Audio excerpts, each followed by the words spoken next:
David, you all ready? I have been. All right, let's call, you all set, Dave? Yeah, I am. Ed, yes. Yeah. Oh, Ed, yes. Okay. Doesn't matter. Why, what'd you call him? Dave or somebody like that. It must have been, you know. No, I'll tell you something. Let's call to order the Carroll County Board of Commissioners for June 24th. Join me in the pledge, please.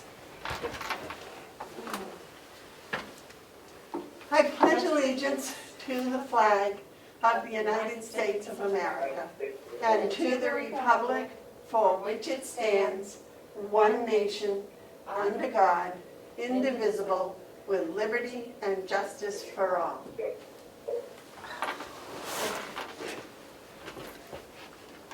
I just want to shut my phones off.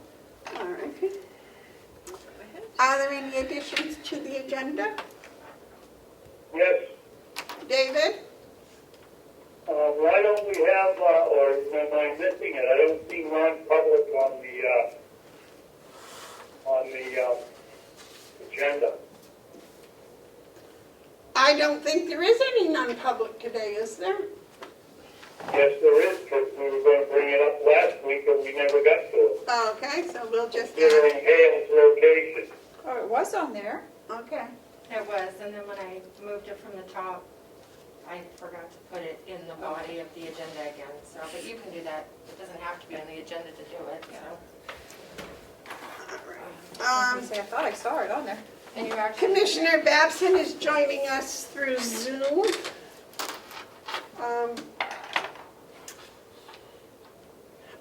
I'd like to have a motion to approve the minutes of June 17th.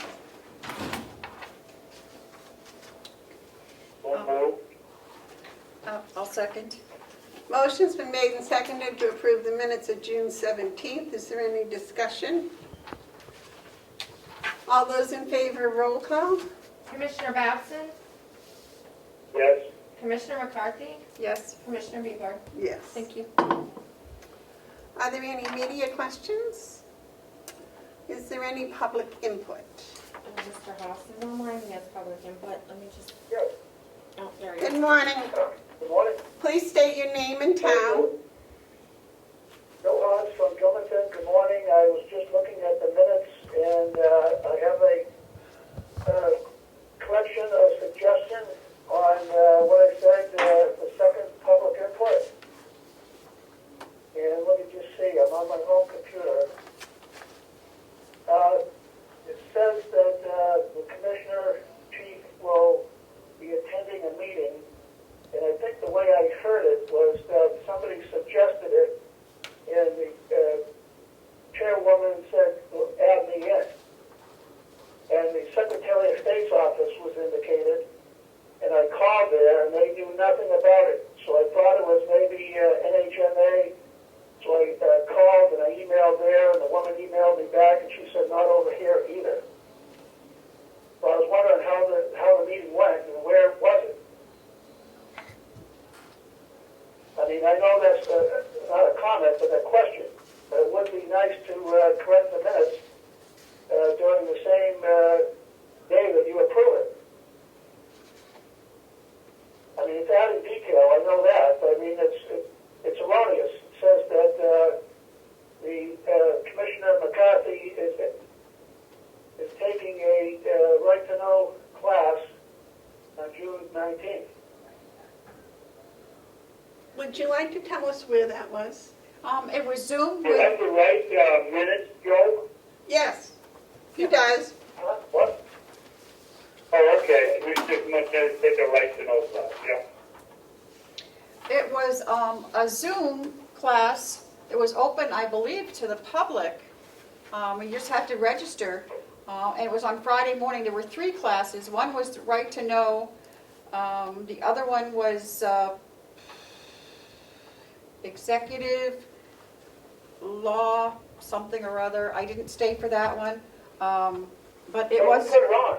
pardon? It was the Attorney General's office, I believe. Oh, okay, because I emailed over there. I only have email to Dick Tracy, that's his real name, Richard Tracy over there in investigations, and he never got back to me. I'm very upset with that office. It's terrible.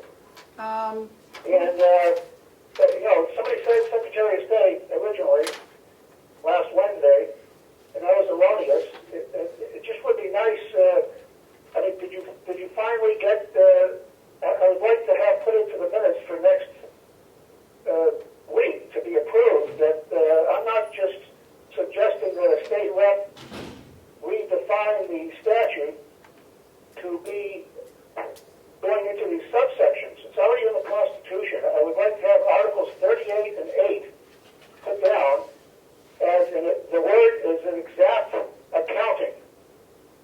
And I already said I put an email together. I researched those words, the definition. And when you have a statute that has a multiple options, I'm just looking for which one is it. And I'm very upset. And, the word compensation, I'm glad you did put in the RSA 275:43, comma Roman number 1. You didn't put that in, but that's no big deal. On compensation. And that's what's been going on here. Is I was a juror at $10 a day, been on the books since 1956. And compensation, hey, come on. Last year they minted some Apollo 11 special edition coins. They said, give me some of those. I mean, 1956 we had Ben Franklin silver $50. I said, if you only paid me off in quality coin, then I could go to the store and get traded in for multiple commercial coins to have more money to spend in the marketplace and have my living wage. Employers wouldn't have to say to their employees, well, don't take the money, we'll just pay you what you would have gotten at work. You know? Did you see it? And everybody's always looking for more money. More money, What more office did you taxation. say the meeting was for? More of this greenback crap is what I call it. And,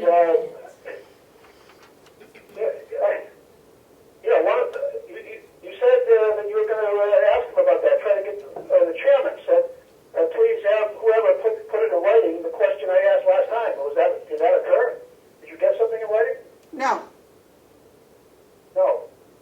Well, and I also You have 3 minutes, you have 3 minutes. chairman of the David Saad, or Said, or I don't know how to pronounce his last name, S-A-A-D, of the New Hampshire Right to Know Foundation, and he never got back to me. He usually does. He's probably on vacation.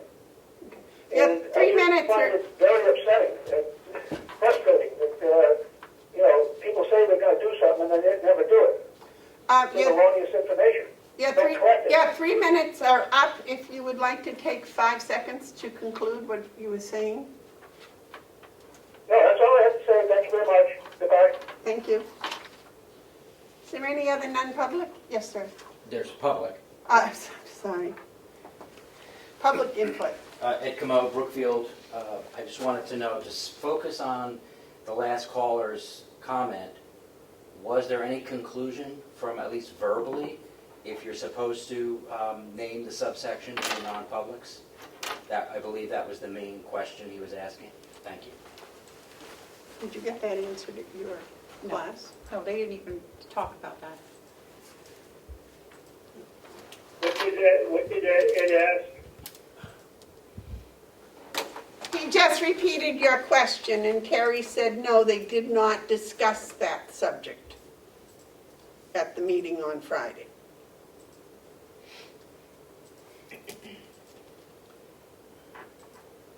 Is there any other non-public? No, Public. public. Public, I'm sorry. Well, I added it on my list here, and I keep seeing it every time I look down. It's mental. Public input is the manifest for the week of 6/17/20 was $60,564. Today, we start off with Glenn at 9:15. Good morning, Representative Cordelli. Good morning.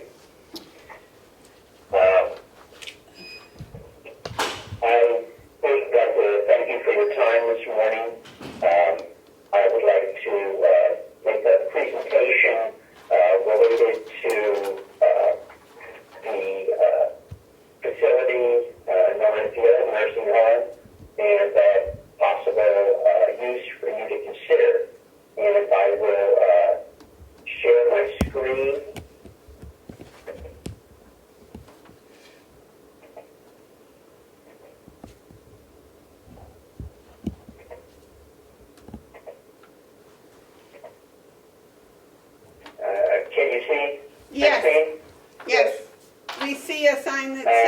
proposal for Mountain View Agricultural Academy?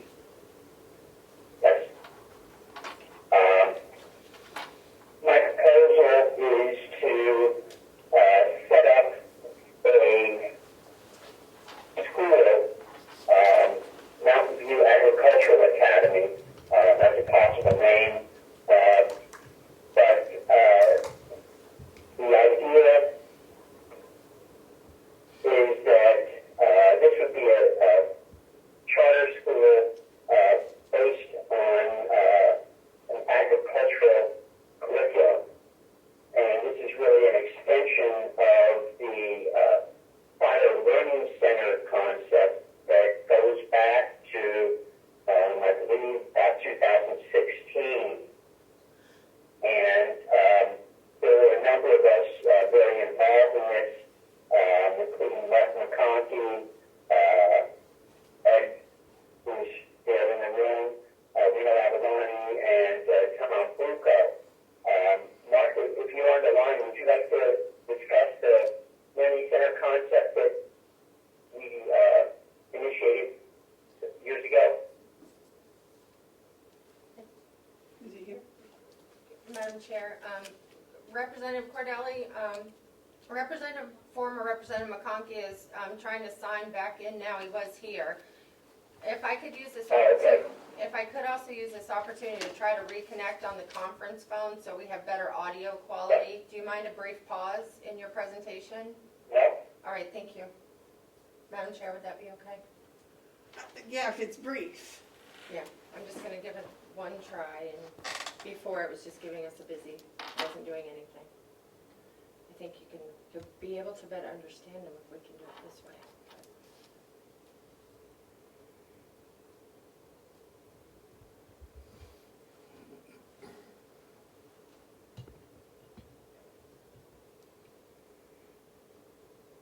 No, it's not working. Okay. Glenn, are you still there? Yeah. Glenn, you said the Learning Center concept was in 2016. Was that spring or fall? Do you know? I don't recall.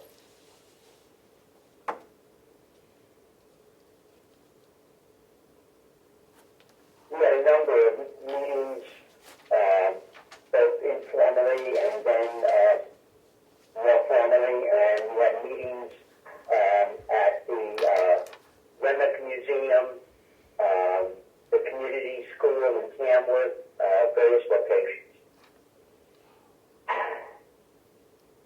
Should I proceed? Can we ask if Representative McConkey can hear us? Can we wait a minute till we check and make sure that Mark can hear us, all right? Mark, can you hear us?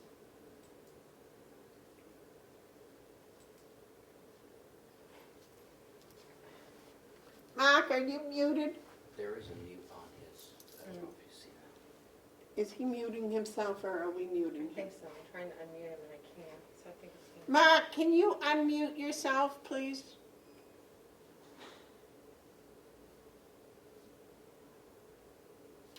Oh, here we go.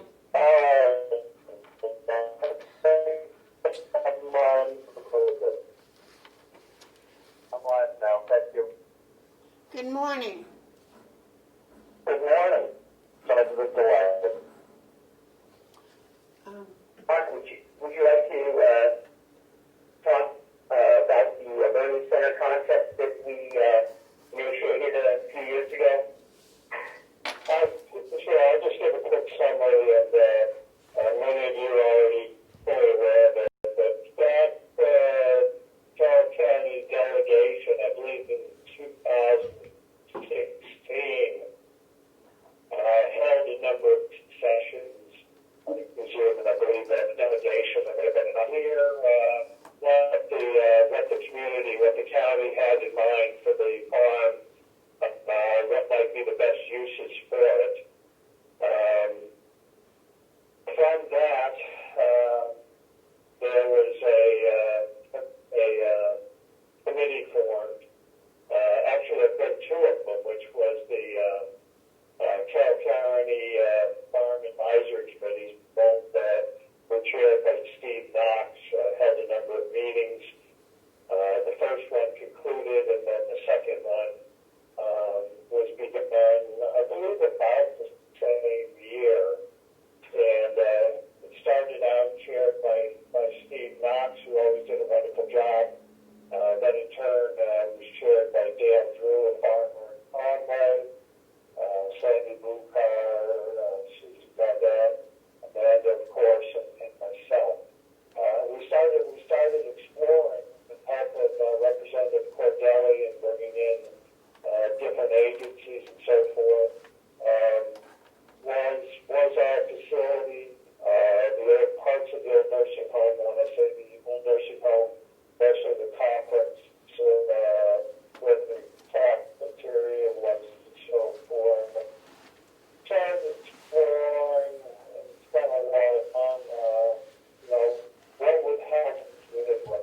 very much, Mark, and thank you for refreshing my memory, because I do remember, of course, when the farm committee was first formed, and we've been working on that, and the farm committee is still active.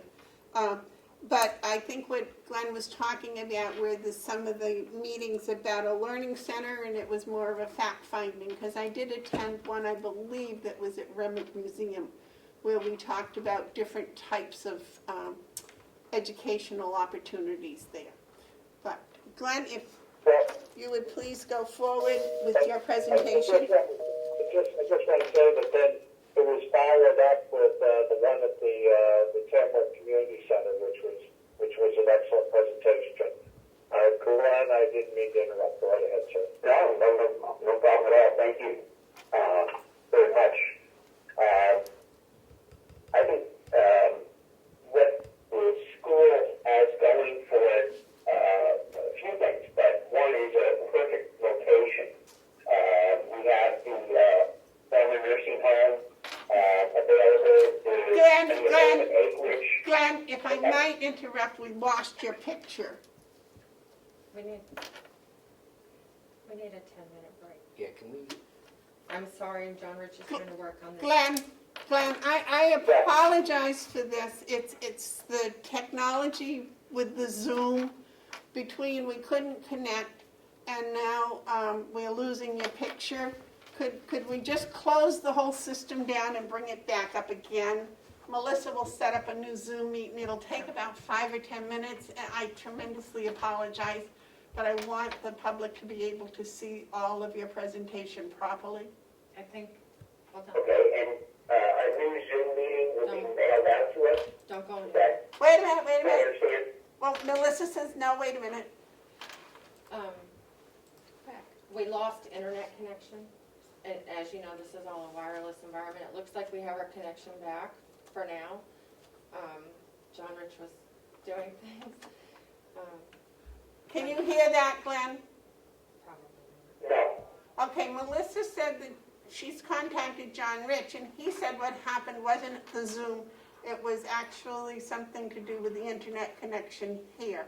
And they've got it back up and it's all set. So she's thinking that she can fix it with John's help, so everybody just stay right on the line. Okay. I still can't connect this phone. You'll just have to keep going till I try to get this going. But at least we have the video again. Okay, we've got the picture back. Please continue, Glenn. I apologize. Thank you. No problem. So I was talking about the location and the old nursing home availability, the open acreage. We now have fiber optic network in place, and the complex is located right between Conway and Wolfboro, the two primary population centers in the area. But why a charter school? First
it? No, Melissa's Okay. finally got you on the different speaker. Sorry, guys. Okay. Then certainly we would need a county approval for such a charter school. Many things to be considered there. We want to measure community interest about such a school. And also, there's the potential for objection by the local school districts to a charter school in the area. Back to the petitioners, who can start a charter school? And there are a number of groups. A local school district could start a charter school. However, there is only one charter school in New Hampshire that has been started this way. Nonprofit organizations can start a charter school, and that could include UNH, even the Farm Museum, Service Club, or a foundation could be set up to set up the charter school and submit the application. It could be a group of 2 or more teachers, certified teachers, can start a charter school, which I think opens the opportunity for teachers who have an entrepreneurial spirit and maybe what they consider an innovative format for a school, such as an agricultural school, or a group of 10 or more parents can get together and start an application. And that leads to the application process. An application has to be submitted to the State Board of Education. There was a great deal of initial review performed by the Department of Education.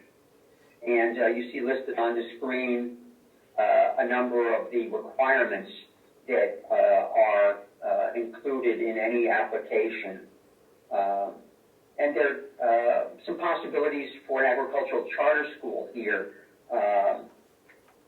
Grade levels have to be considered. I would think, my initial thought is a high school level charter school curriculum. There's a lot of information available, and I've gotten resources from the Excellence in Education Foundation about other educational schools around the country. And even the school calendar might be a unique possibility there. I've talked with people about maybe if the charter school year might coincide with the growing season. Not a typical school year calendar, but one more aligned with the agricultural mission of the school. So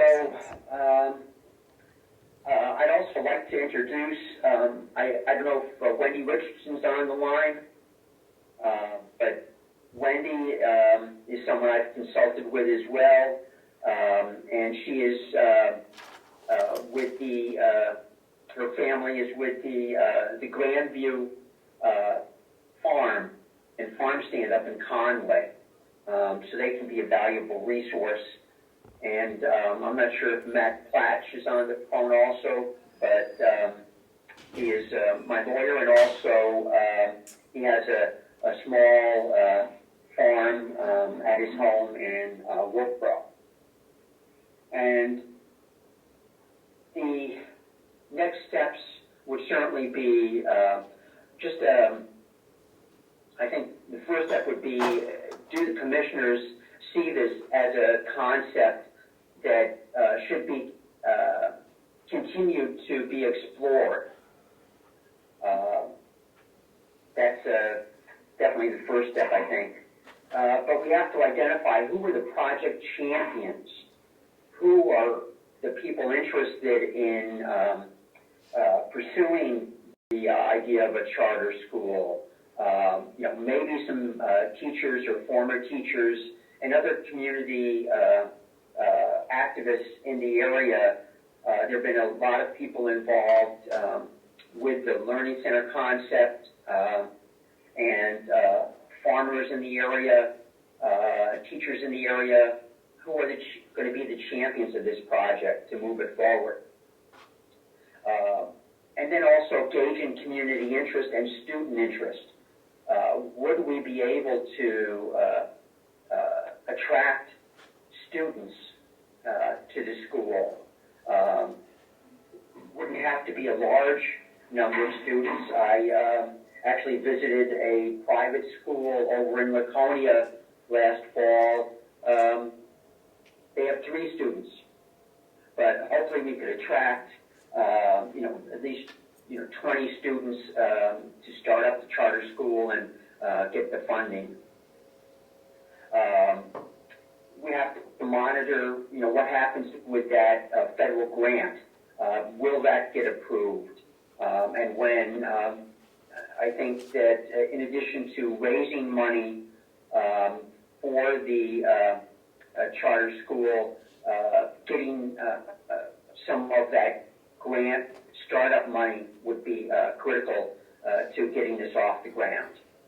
And then if all that happens, can we actually get the approval of the county to proceed? But it's not just, I think, a charter school. The charter school could be the basis, but there could be a lot of additional uses of the school for workshops in off hours from the school. There could be links with I talked with the Farm Museum, and they have a growing school and youth program initiative over there. There could even be evening farm-to-table meals or cooking lessons to make use of the facility. So I think that the charter school concept opens up a lot of additional doors. And I know, I believe Commissioner Bavard, back a number of weeks ago, if not months, we even talked about there could be homesteading involved in the curriculum for the charter school. And there's a lot more people, if there is a basic approval of the concept, to talk to. There is, UNH has a sustainability institute. There is a large farm school initiative in Western Massachusetts, and a farm-based education network that I have information on. So there are a lot of resources out there, a lot of possibilities, and is this something that the commissioners would like to see us continue to explore? I don't know if Wendy or Matthew are on the line and have, or Mark have any additional comments. Ed, I know was there, and he was involved with the Learning Center concept. I just want to invite them to add their comments.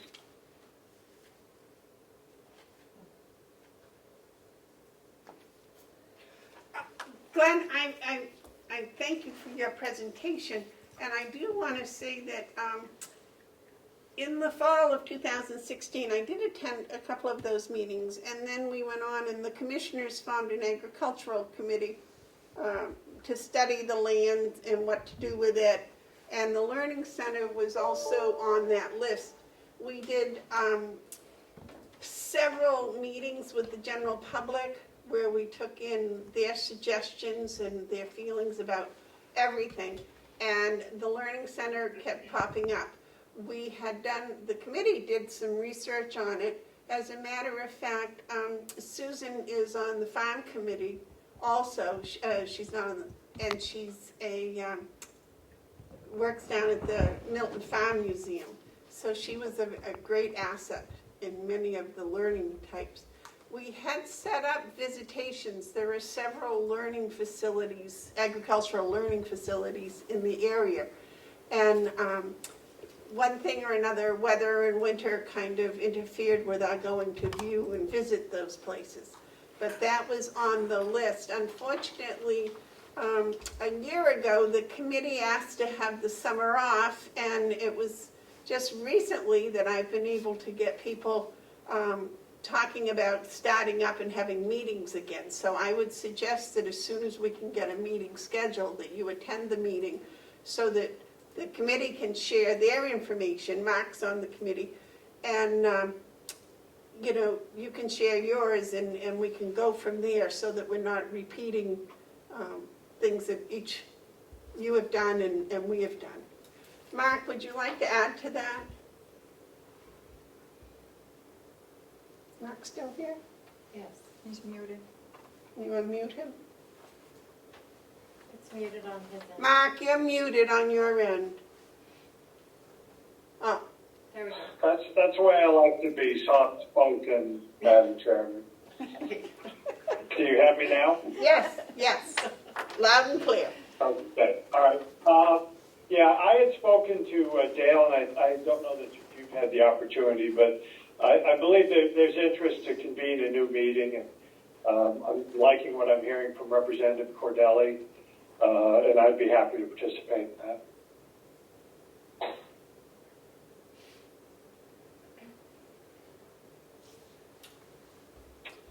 Hearing or no hearing? Okay, we're hearing. But Glenn, was there someone else that you wanted on the line that I don't see them on the TV, on my screen here? Wendy, somebody? I think You have, they were on earlier, but it doesn't look like that they are on at the moment. oh, They Wendy, left. I don't know. Wendy, somebody, and a Matthew Plosh. Yeah, I don't have Matthew yet. Oh, Wendy was here, but I don't see her anymore. I'm not sure who she was. Is that? I missed the last name. Would you tell, Glenn, what was her last name? Richardson. Wendy Richardson, Grandview Farm in Conway.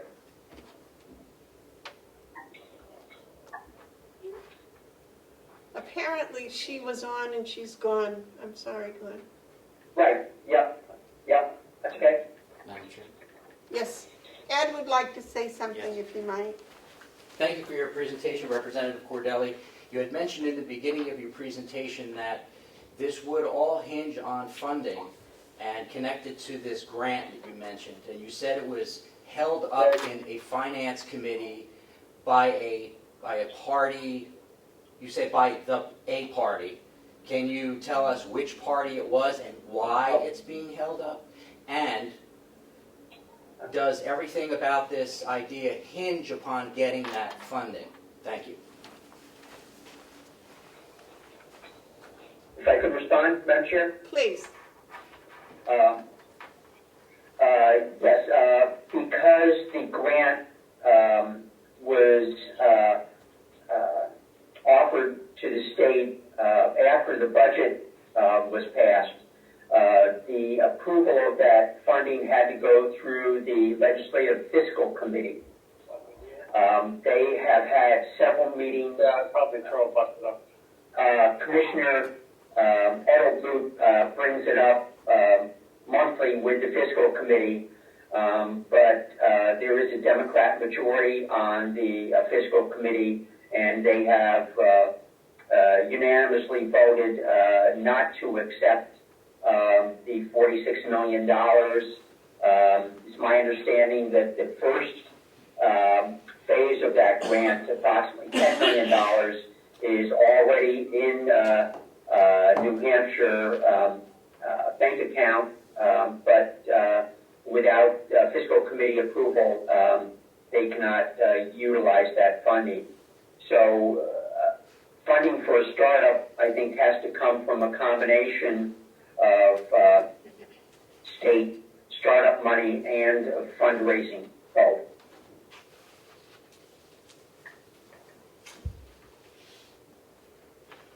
Yes.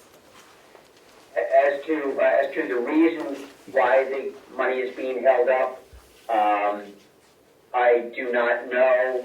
I I think that there have been some comments made by members of the fiscal committee that any monies we spend should be spent on public schools. Of course, charter schools are public schools, so that's my understanding of where it stands.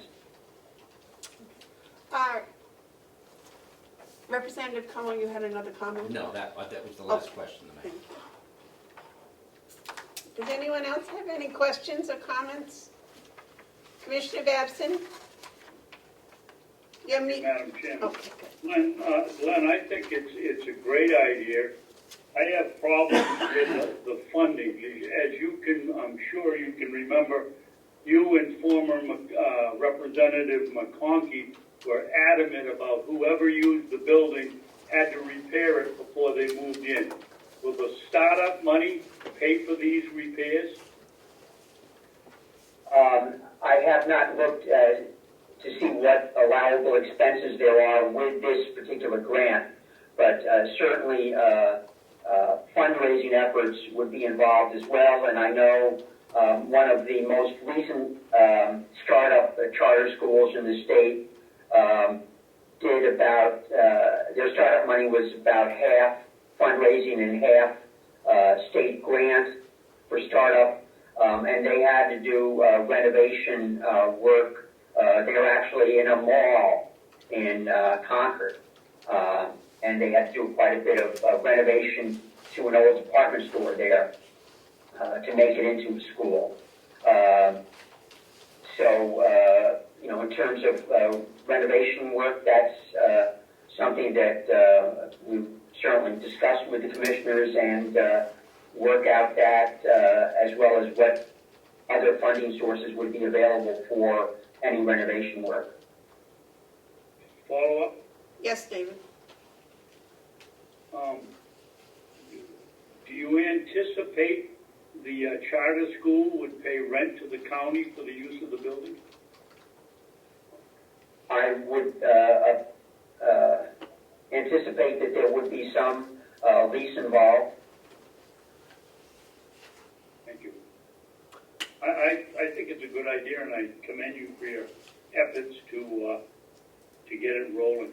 And we have, as you say, it's a perfect location for it, and we have the facility, so why not see what happens?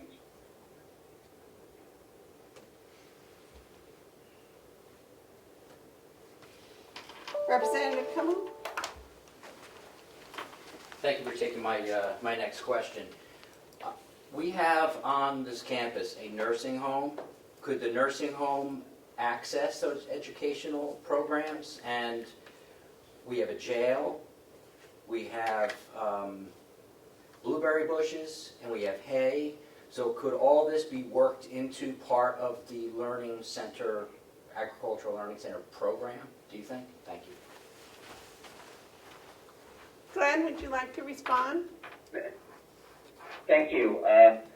Yes, I think that there are very many possibilities. Certainly for people at the nursing home to be involved. I'm not sure about the availability of prisoners, but certainly it could be some kind of work and education program built into this for the prisoner population as well. And one other area of learning that I forgot to mention, but talked to Cooperative Extension about, was the forestry work that they are involved in at the campus. Certainly, forestry programs, learning programs could be involved as well. And we know that one of the greatest obstacles to any new farmer is land. And that's something that the county has readily available. And I would think that certainly making some land available on a low-cost place this, maybe just an acre to graduates, might be something that could be discussed in the future.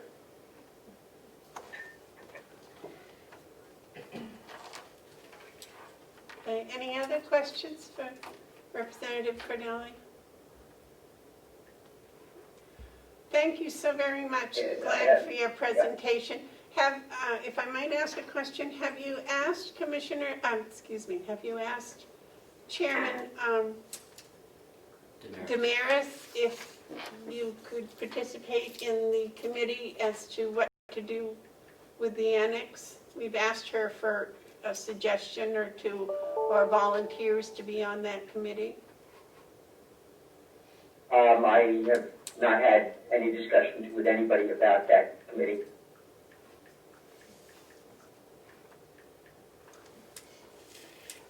Well, that might be something you want to discuss with Chairman Damaris.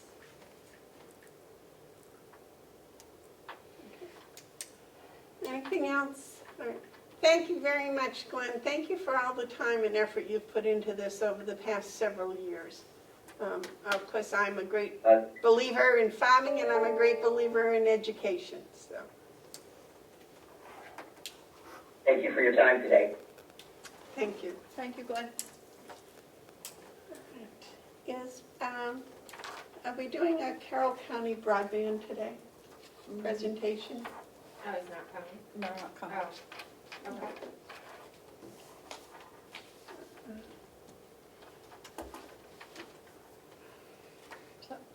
Mr. Chandler, are you there? Howie? I thought he was on. He was. There he is. Oh, there he is. Howie, apparently our 10 o'clock appointment is not going to come today. Would you like to fill that slot with your report? I would be glad to. Thank you. Good morning. Good morning, Commissioners. Hey, Melissa. Good morning. Would you Well, like, what I can would you like to share with us what you've been doing over for the past, since our last meeting? When did we talk to you last for a report? Do you remember? must have been about a month or so ago. Hmm. Although it seems longer because it's hard to believe, but it's been 3.5 months since we've been locked down with the COVID virus. And that continues to dominate virtually everything that we do every day. Everything changes a little bit each day. But I'm glad to report, first and foremost, that both staff and residents remain COVID-free. I don't want anybody to get concerned. I know when I do my updates, people have asked, well, you're testing every week now. There must be something the matter. That's part of the state's plan for what they call serial surveillance. While things are going well in the state relative to community transmission, it is not quite the same nice story relative to nursing homes. The northern tier, central tier and northern tier have done well, but in Hillsborough County especially, in Rockingham County, it's been horrible. Just yesterday there were 4 additional long-term care deaths in Hillsborough County, and 82% of all deaths have been in nursing homes. So it is still a major problem in nursing homes, which is why the state has committed, at their expense, to weekly testing of 100% of all staff and 10% of all residents. So we're starting, in fact today, we're sending off our first batch of our round 2 of serial surveillance testing. But I don't want anybody to feel that we're at special risk. This is being required of all nursing homes in the state. There are 74 nursing homes, and all 74 are doing weekly to 10 days testing. And staff have been great, very compliant with it. So the staff morale has been wonderful. Yesterday we received confirmation from the state that the supplementary stipend program that was to end next Tuesday has been continued to the end of July. And that provides additional $150 to $300 weekly stipends to virtually all staff, which is wonderful. Any staff with one exception that works more than 7.5 hours a week he gets a minimum of $150 extra. And that's made possible from the practical level, through the efforts of Kathy Armstrong and Ruby Ann, who have been great about getting those checks out. So that portion has gone well, and it will be continuing for another month. Excellent. Other things, while things are relaxing somewhat in other parts of the state, we still have very strict screening, with all staff. We do send, on a given day, we could be sending 1 or 2 people, home, but they do get paid. But typically it's when their temperature is elevated or they are otherwise showing potential symptoms. But the good news is nobody has converted, nobody has tested positive. But even if somebody looks as though they could possibly be at risk, we send them home. And that part has gone extremely well. On the exciting note, and if you've seen it out back, although nobody expected the windstorm that we had on Sunday. We had weights on our. We thought we had taken care of things nicely. Well, when you have a microburst, you're not going to be holding a tent down.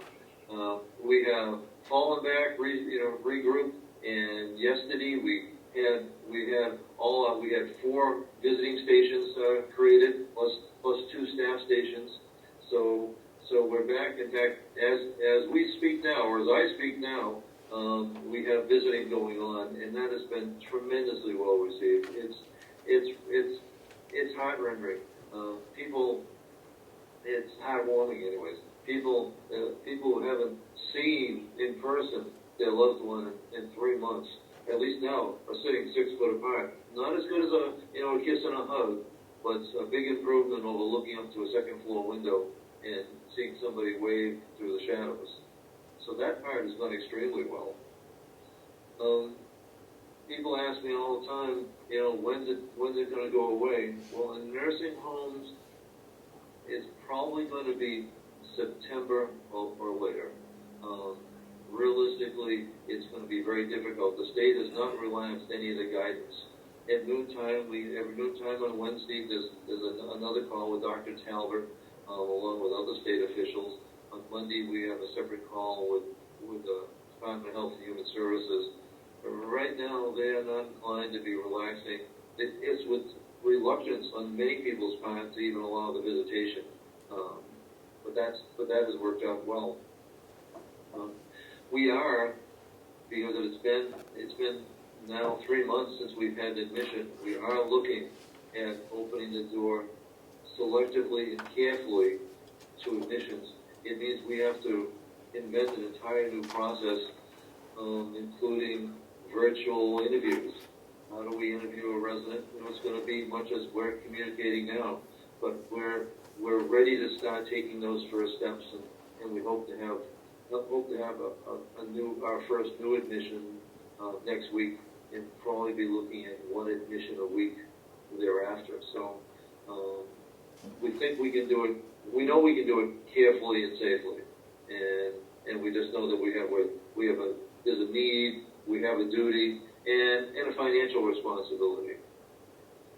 Speaking of finances, I can tell you that I'm actually optimistic that with the number of different programs that are in place, that I think that we're going to be able to meet our budget. Between the CARES Act funding, other monies, I think we're going to do okay. We've seen a modest increase in our Medicaid reimbursement. I think, and that's before we even look at ProShare, which I think is going to be very favorable as well. So, while there are a lot of things to be said about, negative things to be said about the COVID virus, pandemic, I don't think for the nursing home, the finances are going to be a major issue. So that is optimistic. I get asked about the personal protective equipment. While I don't think we have the adequate reserve that we want, we're slowly building. Seth has done a great job each week putting in our submissions, getting our requests. We never get everything that we ask for, but our goal is to develop a 14-day supply that would take us through a a COVID positive case for 2 residents.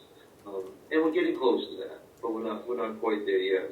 We do have the assurance, and I think it's one we can count on from the state, that if we ever had a problem, they would be there. They have, sadly, the only, Hillsborough County Home is the only county home that has COVID positive cases, and the state has been wonderful to them. They have met all their promises, and so while they're in an impossibly difficult situation, they are getting support that they need from the state. And probably the last thing that I have, for you is that, while we've kind of abruptly left affordable assisted living, Roxy Severance with RS Consulting is working at looking at different kind of financing options to see if she can nail things down.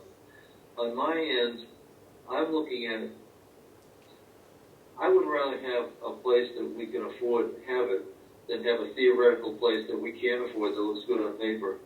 So I'm looking to see if there are ways that we can reduce the program in a way that would serve the county, but also be easier, more affordable, and less risky for the county to consider. And I'm able to do that working with the architect directly at no cost, without incurring any kind of cost at all.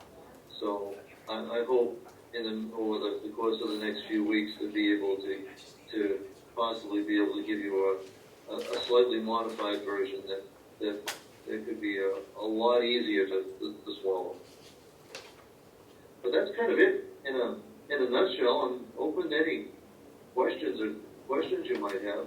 I just have a request, Howie. Would you share with our audience as well as us where the ideas come from for your special days, like today was Twin Day, etc.?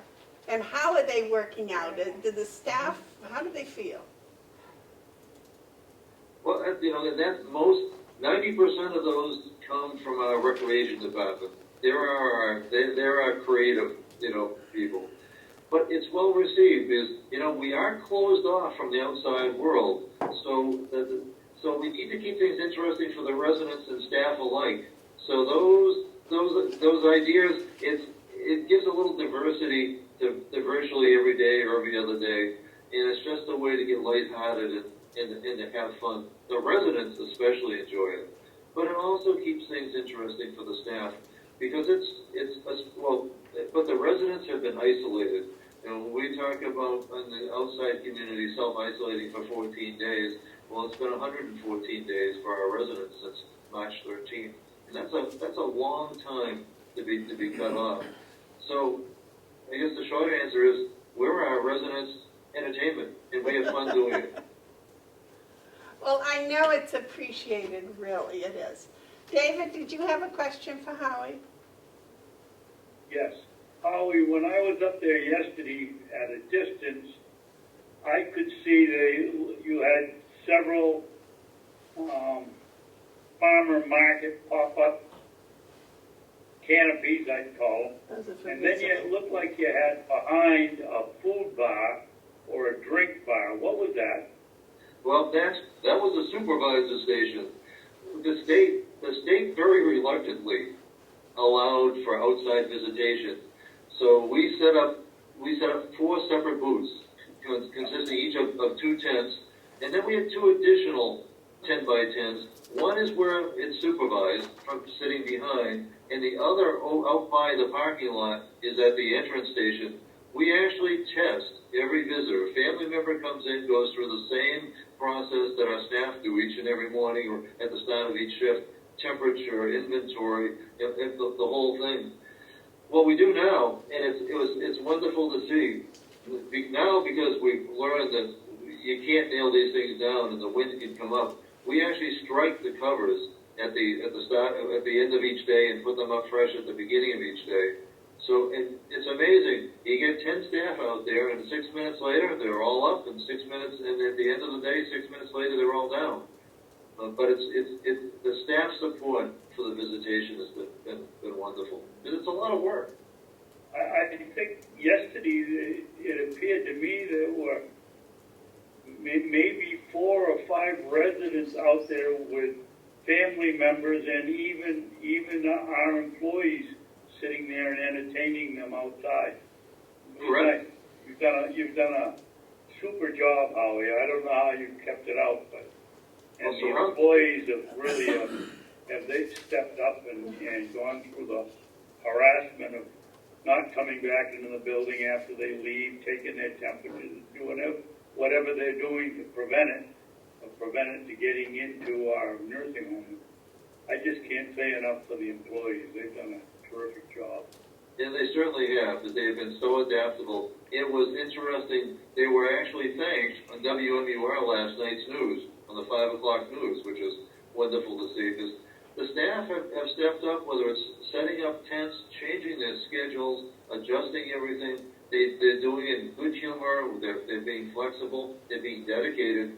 In other facilities, staff attendance, well, I was talking to one other county home administrator, and sadly, he gets 2 to 3 resignations a day. And I can't imagine that, not so much larger place, but 2 to 3 resignations every day. We've had very consistent staffing, and this is during vacation season. And people just want to be here to take care of the residents. It's been great to see. Dedicated group. Well, you've done a wonderful job. Well, they have. For all of us have.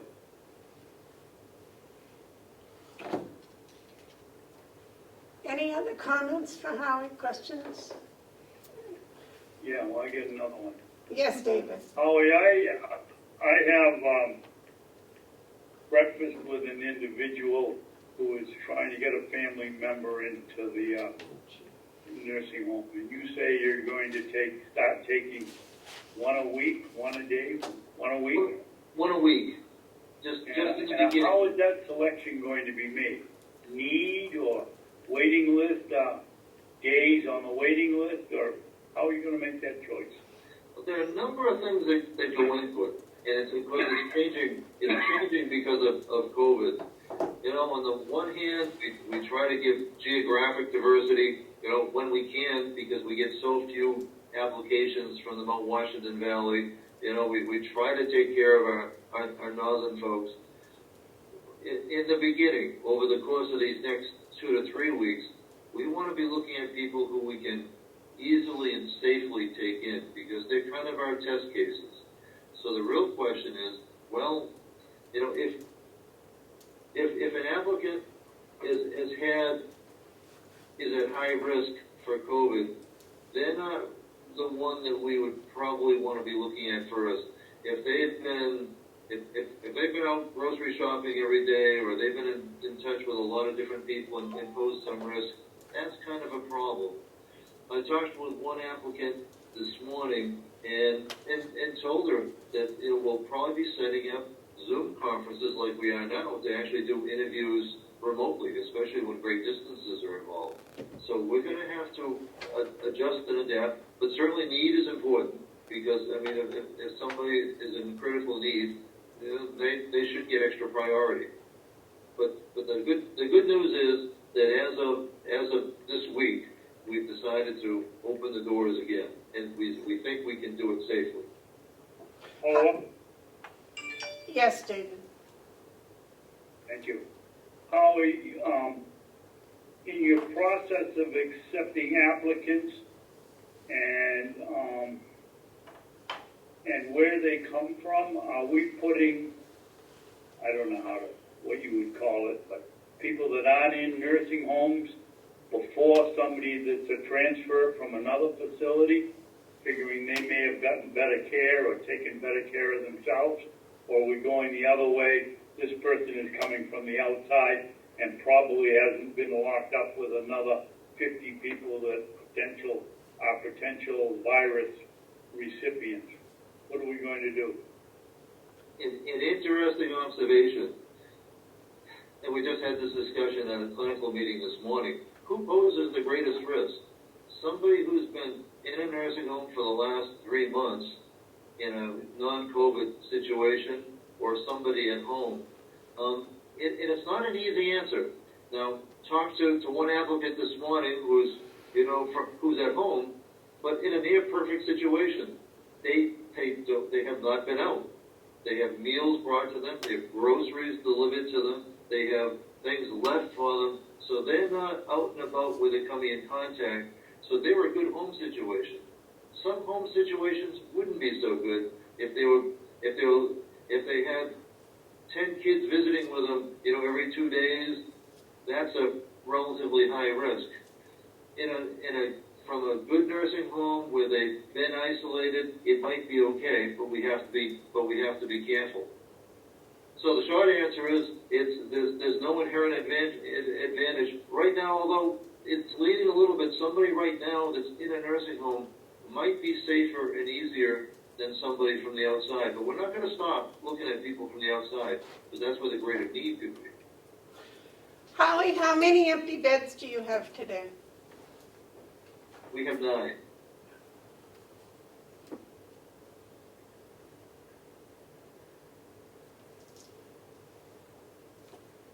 And we always keep one empty anyways, right? We used to. Now what we're seeing, the reason we did that was so that we could always take an emergency skilled resident. Now we've transitioned since last fall, since we're doing skilled B, but less skilled A. So we're finding that when we have a wait list of nigh on 100 people, we need to take care of those people more than somebody that has a sudden urgent need. And what we're also finding is that those people that we used to get, the broken hips, the knee surgeries, they're being discharged straight to home. They're not coming to rehab care at all. So that things have changed considerably. And it's worked out well for us financially as a result, too. David? Thank you. Holly, just roughing it out at $150 a day, which I guess is more than Medicaid or whatever the other one is, pays. That's about $1,350 a day. That doesn't take in the 9, part of the 9 that's private pay. Is the state making up any of the difference? Well, it's that we have, to date, I think we received some $300,000 from the CARES Act funding. On Friday, I submitted another application for the governor's office for, we call it GOVER, which is what the... But none of that is for loss of revenue, right? Well, the one on Friday is for loss of revenue. Now, what we don't know, and because we put in for the projection for $158,000, but nobody knows how that applies. It does apply to private nursing homes. It's less than clear. Remember, a lot of these rules are being made at the same time they're being submitted, so we don't know if we're eligible or if the previous CARES Act money that we received makes us ineligible. But the clear consensus was we knew if we didn't apply that we wouldn't get anything. So we have the application on Friday was for $10,000 in supplies, but largely for lost revenue. So that's brand new. That just came out. I've never seen anything like this. The application came out the Friday before and had to be submitted by the Friday after. And nobody knew exactly what it covers. But they received so much federal money, now they have to figure out how to divvy it up in a hurry, apparently.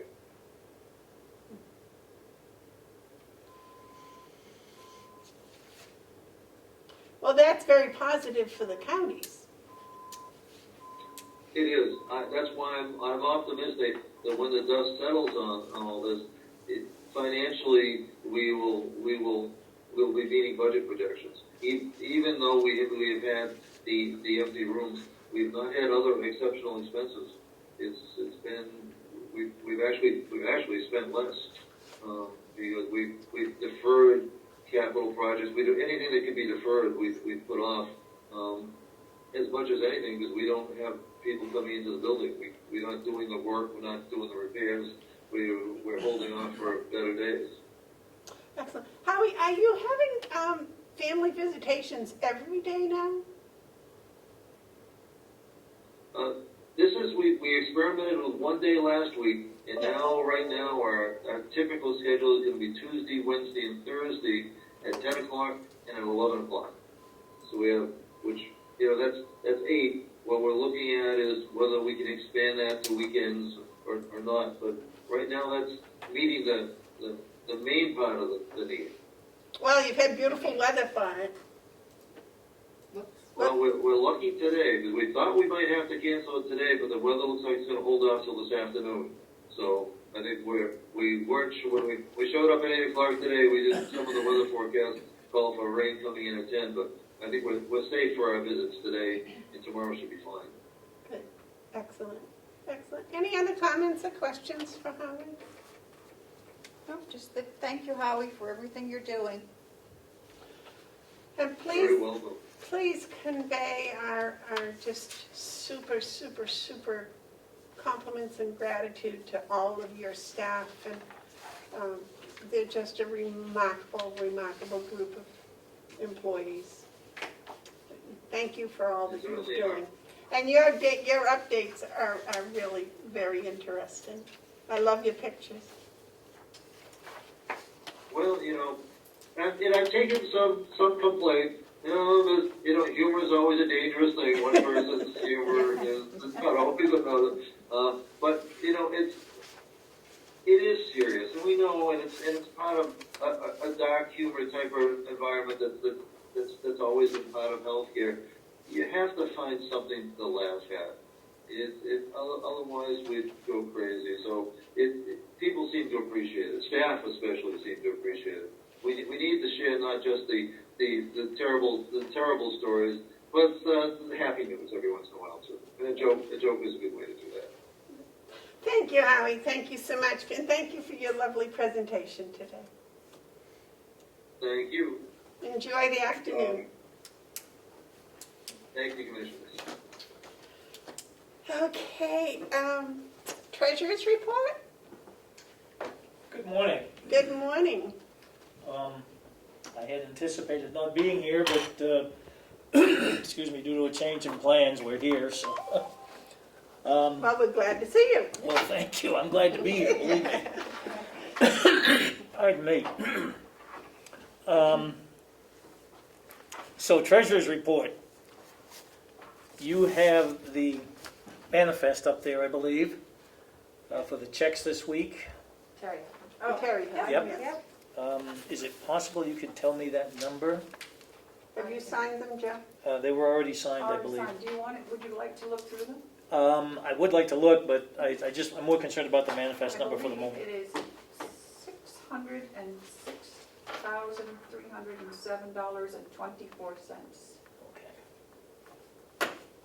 All right, very good, thank you. The only thing I have on the treasurer's report, I did just get this morning what appears to be the expense guidelines through June 19th. And a second page of expense guidelines. I don't think I got the complete report. I don't know if it was printed or not, but I've looked at it very quickly. Things seem to be pretty much in order. This, in theory, perhaps would be for the first 6 months.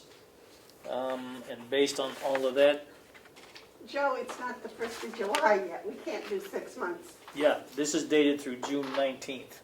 So what I'm thinking is this, I'm kind of basing this in my own mind on the first 6 months. I'm not saying it is the first 6 months. Okay. So it looks like things are pretty well in order with the exception of a couple of minor items. I'm not too concerned about that at the moment, but what I wanted to ask the commissioners about was the avenue update and this formulation of this committee that I keep hearing about. Has anything been done on that at this point, or are we still working on it? I think the whole COVID thing has put this a little behind schedule. I know that Kathy has been out straight with this funding and dissipating the funding that's been coming in and applying for it. Mm-hmm.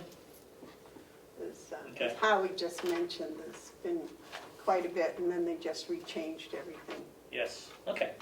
So it's still out there, just it's on the kind of the back burner at the moment, but I didn't want to lose sight of it either. And I realize the COVID thing has caused a number of issues, so. Other than that, I don't have anything else on the treasurer's report unless you have any questions. Question, Hales location? Hales location, okay. Melissa, do you have those? Yep. Good. Since I both get a copy, so this is for Commissioner McCarthy and this is for you. Thank you. And I emailed it to Commissioner Babson. Commissioner Babson has one too? Yeah, I just emailed it to him when I was down there. So what we're trying to do with Hales location, and I have to apologize because this is kind of a format issue, if you will. It's an example of what we're going to be doing going forward from Hales location. You're going to be getting a monthly profit and loss versus the actual, and you're going to be getting a balance sheet. There are some blank spaces here because, as I said, it's still a work in progress. I apologize for the fact that you're just receiving it now.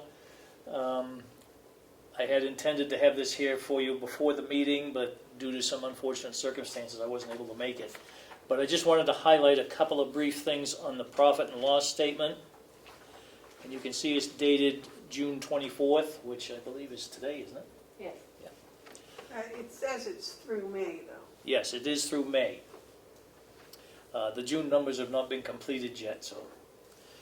If you look down on the expense side for that period, you get to the line item number 4152, which is reevaluation of property. The far right-hand column says $1,400 was budgeted for it. However, $2,046 has already been spent. And in fact, we're holding a check right now that's due the appraiser because the total contract with the appraiser turned out to be $7,500. So I'm not sure how you'd like to handle that. We may have to do a revised or supplemental budget, I'm sorry, to cover that. You want to go back and restate what you just said, because Yep. I don't remember authorizing that. So, the reevaluation of property. There's a Right. contract out there with the appraisal company Yes. for $7,500. There was only $1,400 budgeted to have that project completed. So, at this point, we are behind on that contract, and we have dispersed a total of $2,046 to the appraiser, and we're holding a check that has not been brought forward for you to sign because it's going to push it further over the budget. And so my question is, we may have to do a revised or a supplemental budget to support that.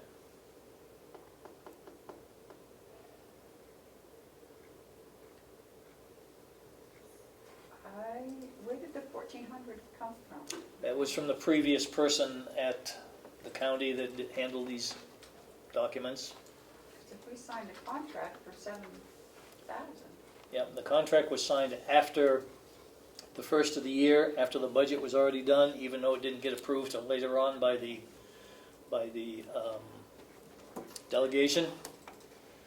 And so that's something that evidently we missed. Okay. I am.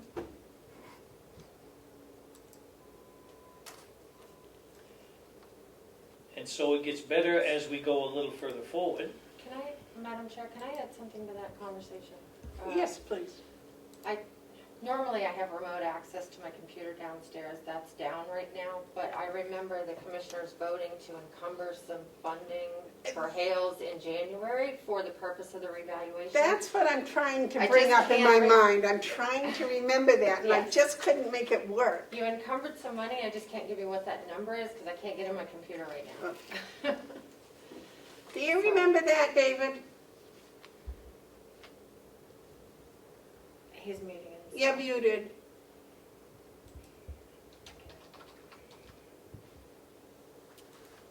No, I know we had a contract, but I didn't know that we encumbered any funds to pay for it. You did. I just don't know how. I think when we got the contract to sign it, it was then that it was noticed that there wasn't the right amount of money someplace. And I think that's when we did, something wasn't finished. I don't remember now. There's more details running around my head than I can catch. Do you remember, Terry? I don't, but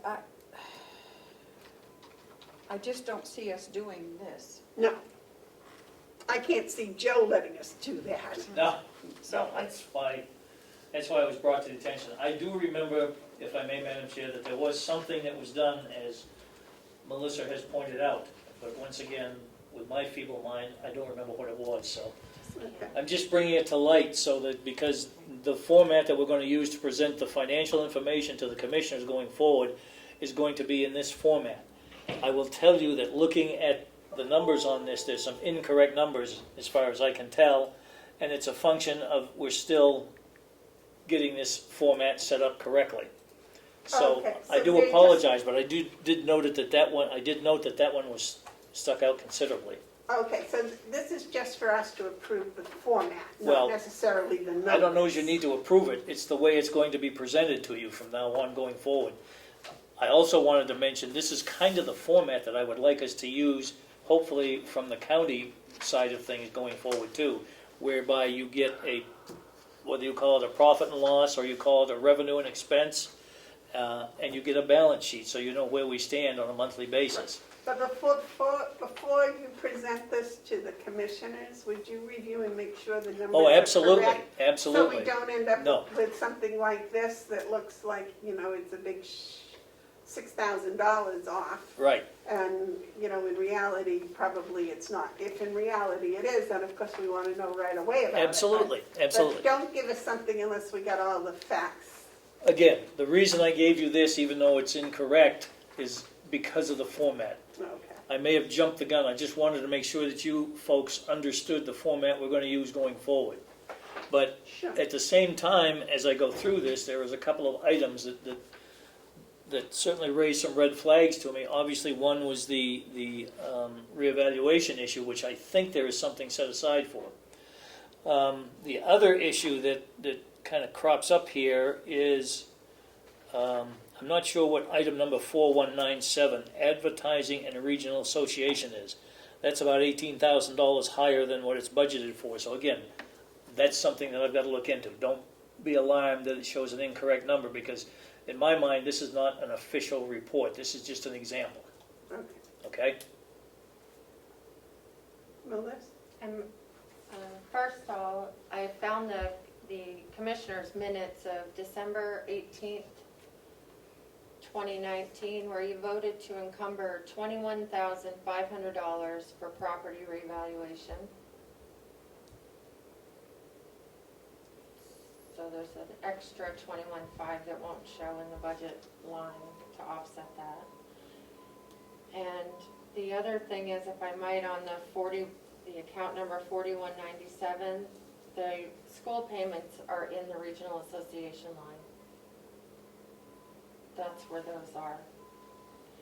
And we have an outstanding check that's been written that I believe that's a non-public issue that we need to talk about. Yeah. And Yeah. that 30,000 is probably in that Right. line right now. Right. Okay. So, just, thank you. So bottom line is, this is the format that we will be presenting going forward. And at some point, we hope to have the similar format with correct information, obviously, and the county being the same way. All right, looks good. Okay? Yeah, the numbers are right. So,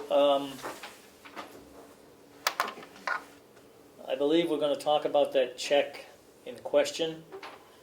And I don't know if I need to put this under non-public or not, but I guess the question is, who contacts the parent to advise as to whether or not this individual is going to SAU 9 or to Freiburg Academy for the high school?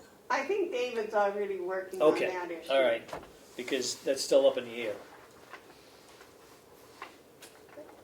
Other than that, I don't have anything else.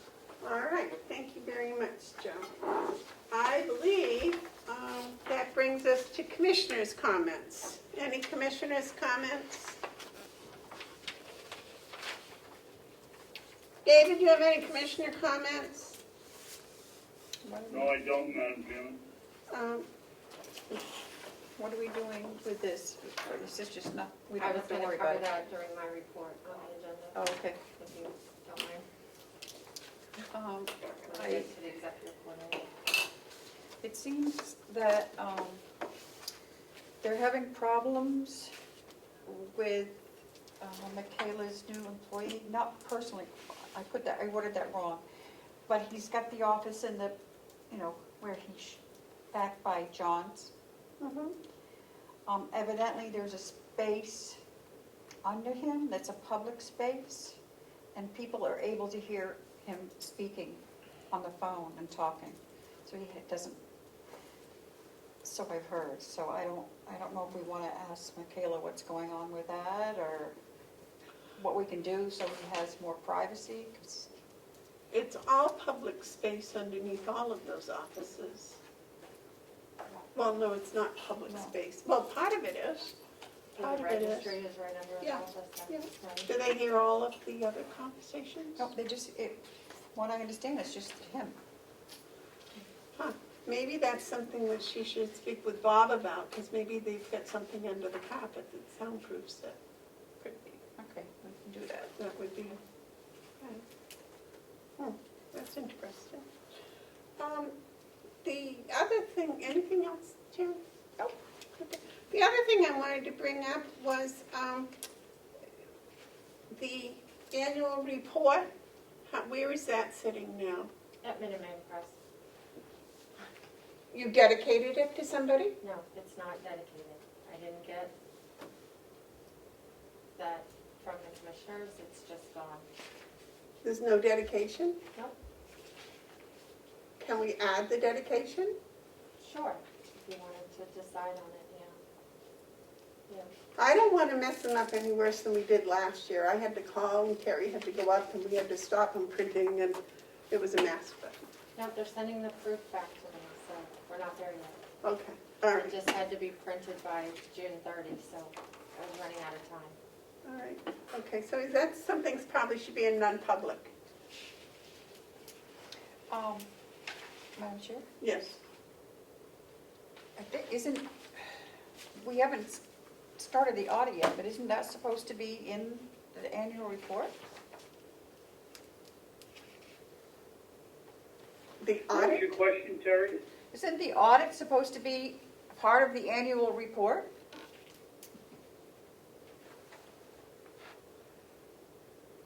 Now you mentioned it, I think it is. And we haven't even started it yet. So how do are we gonna get another lawsuit?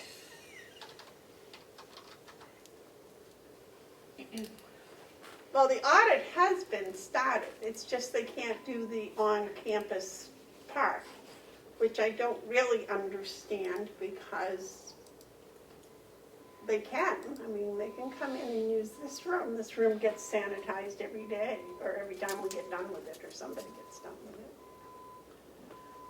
So, Mr. Treasurer, do you know anything about that? I'm sorry, I didn't hear the question, Madam Chair. The audit, how far the audit's come, where we're at?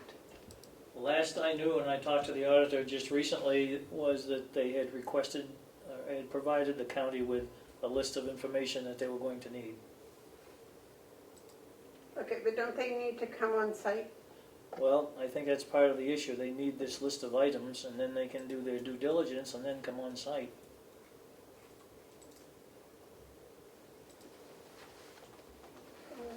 And I believe that request was put in,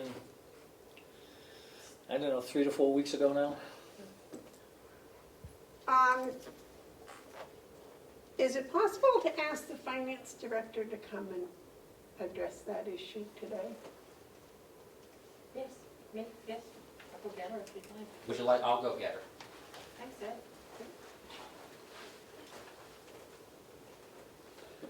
David, you're in charge of the annual report. How much of the audit has to be in it?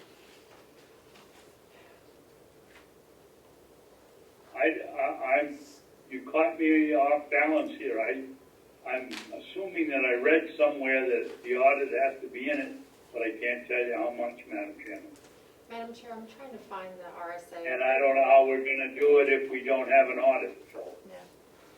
Do we have to We then? make the figures out, make it look like we're rich. We'll probably have to put out like a supplement to the towns when the audit's done? Is that? I don't know. I'm looking up I'm off guard too, so I'm looking up the RSA of the list of things that have to be in the annual report, and if I find it, I can. I don't know if I have that here. I'm just having a moment here where I can't think of it off the top of my head. I don't know if I have it here. I just remember hearing about that.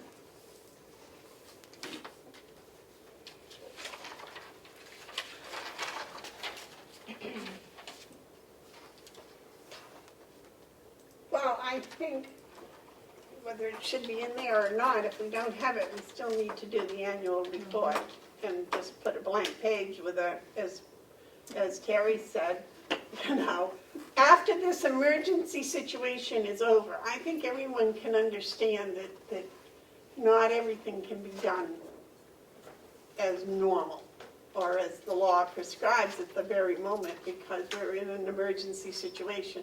That's why it's called an emergency situation. Madam Chair? Yes, sir. If I may? It would seem to me that even though if it's supposed to be in the annual report, that I certainly think that some sort of a statement from the commissioners due to the COVID-19 issues, the audit is in the process of being completed. Correct. However, it was not, because of COVID-19, it's not available at this time. Well, that's what I was just saying. But I think That if we you can use put that term in there with a follow-up that, you know, we will supplement, as soon as it comes, we'll send out a one-page supplement or some such thing. Or they can view it online at the county website once it's completed. Okay, I found it. Can I just tell you what it says? Please. RSA 30:1 says the sheriff, the superintendent of the county department of corrections, the county attorney, the treasurer, the county commissioners, and the superintendents of the county farms shall make up their several reports to the close of the county's fiscal year annually, and the same shall be printed together in a pamphlet form. It doesn't specifically say what the reports of the commissioners have to be.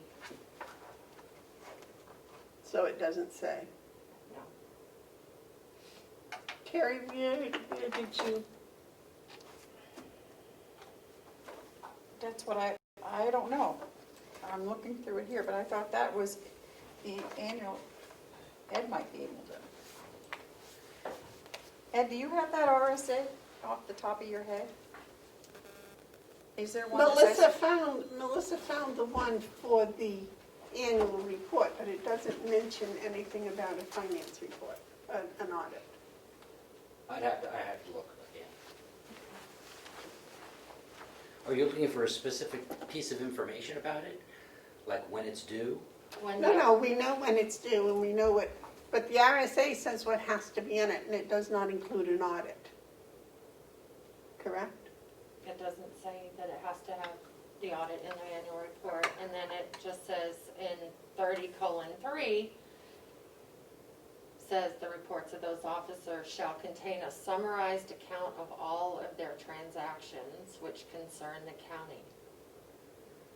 So what's in our county report this year, right now, is the MS form, which was the final approved 2019 budget, because we're doing 2019. So that includes a summary account of all transactions because it shows the prior year expense and then the approved budget for 2019. Now, I can't off the top of my head remember exactly which statute it is, but it does state that the management letter and everything should be included in there, but I have to. If you can find that, Okay. that would be really helpful if you've seen it. Thank you. And I would love to have as much information in it as possible, but coming down on the deadline, it was.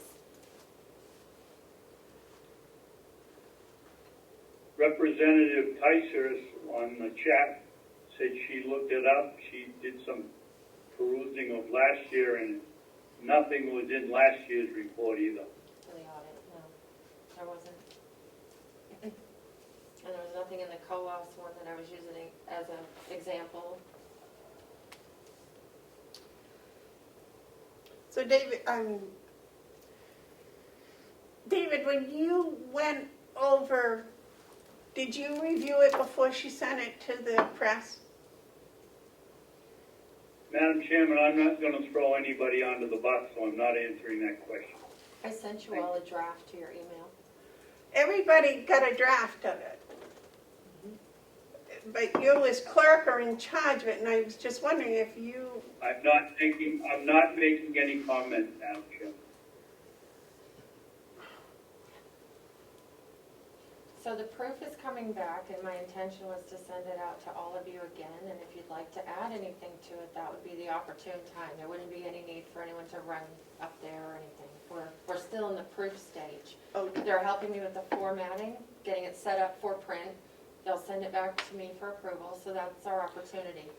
We're at, I think, 42 pages right now, and the quote was for 60, so there's room. Okay, well, the question I was going to ask David, but apparently he's not going to answer it, is if he had a checklist. So when he perused the format before it went to the printer, did he have a list of things to check off?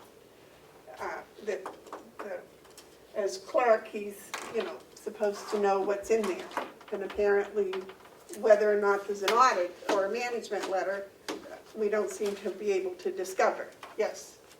Thank you, Madam Chair. Perhaps if you looked in your own records and look for Comeau versus Carroll County, it'll show the exact RSA and the reason why you were brought to a lawsuit because you didn't have it done per statute. So that information should be in the lawsuit. You should have it on file here. Madam Chair, might I? Yes. Is that because it wasn't included in the annual report, or is that because the audits weren't complete? The annual report was not printed properly last year. Was it? No, year before last. Yes, It was year before last. All right, thank you. Okay. Last year, everything was done on time.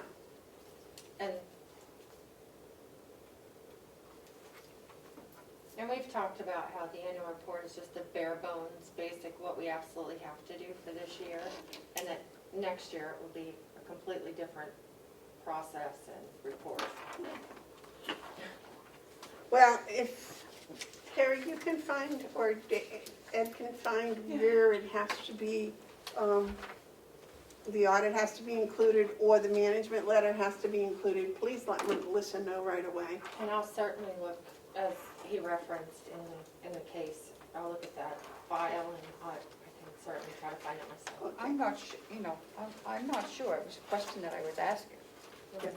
And if it is supposed to be in there, then we'll just have to approve, or David, you can probably just add that page that says, sorry, this is blank, but due to the COVID-19 emergency, we haven't completed it, and get that in for the printing at the same time. So, We could have a page reserved for that, sure. I mean, I don't think it's the end of the world, and I think most people would be a little more understanding this year of things that weren't 100% perfect. But I understand everybody wants all the rules followed 100%. Me too, but we're all human. Okay, so probably, now back to my question was the dedication. Can we do that in non-public today?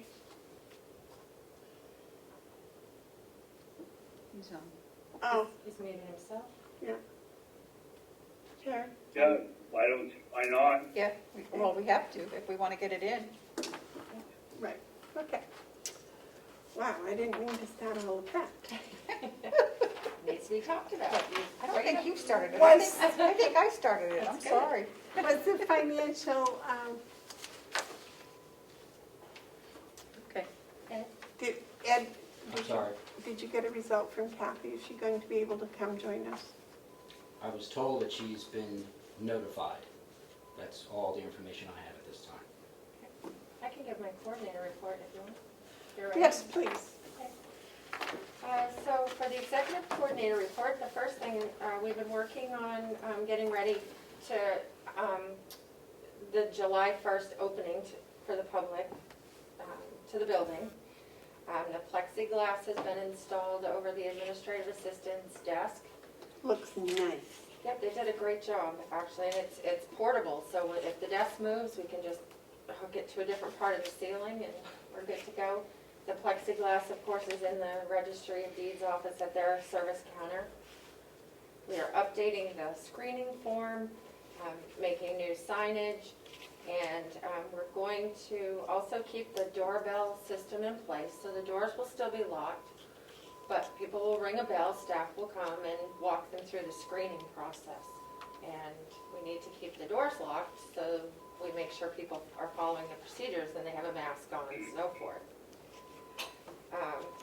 And we're working. Who is responding to the doorbell? So right now, we've had a doorbell the whole time, but the building's been But that's been for deeds. closed, right, and it rings in the registry. So we're working with the Registry of Deeds Department to maybe share the responsibility of the doorbell once it opens to the public.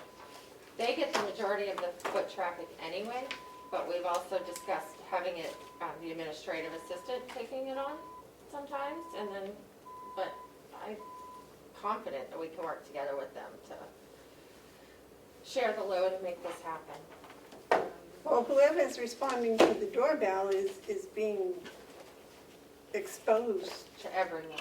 And is it fair to expose one person, or should we all kind of share Right, that and with responsibility? Laura putting up the plexiglass was to keep her from exposure, and now we're asking her to run out and open the door. I don't know about that. Yep. I don't know. What do you two think? Are there enough people that come in every day for anything other than registry to have to maintain someone at the door, is my question. I think, I don't think we need the stations, we don't have That's the what I mean. staff, or, someone would Right. have to sit in the hallway and try to Right. work, right? So Right. there's probably, 6 of us, 7 of us, between the registry and myself and Laura. is it just a doorbell or is there an intercom? It's just a doorbell. Just a doorbell, because I was saying, if they rang a doorbell and then they could say, I'm here for the registry, then it would be them to go out and get it. Yeah. But I guess, What if we unlock the door with a sign that says, wherever you're going, you need to have a form with your temperature on it? Madam Chair, if I might, it doesn't work. We've had instances where the door didn't completely latch during this COVID time, where the door didn't completely latch, and then Laura's sitting there, and all of a sudden the public is in her office asking questions. The signs, people have a tendency, to kind of there's so many signs that they don't read the signs necessarily. So they come in without a mask, they've come in.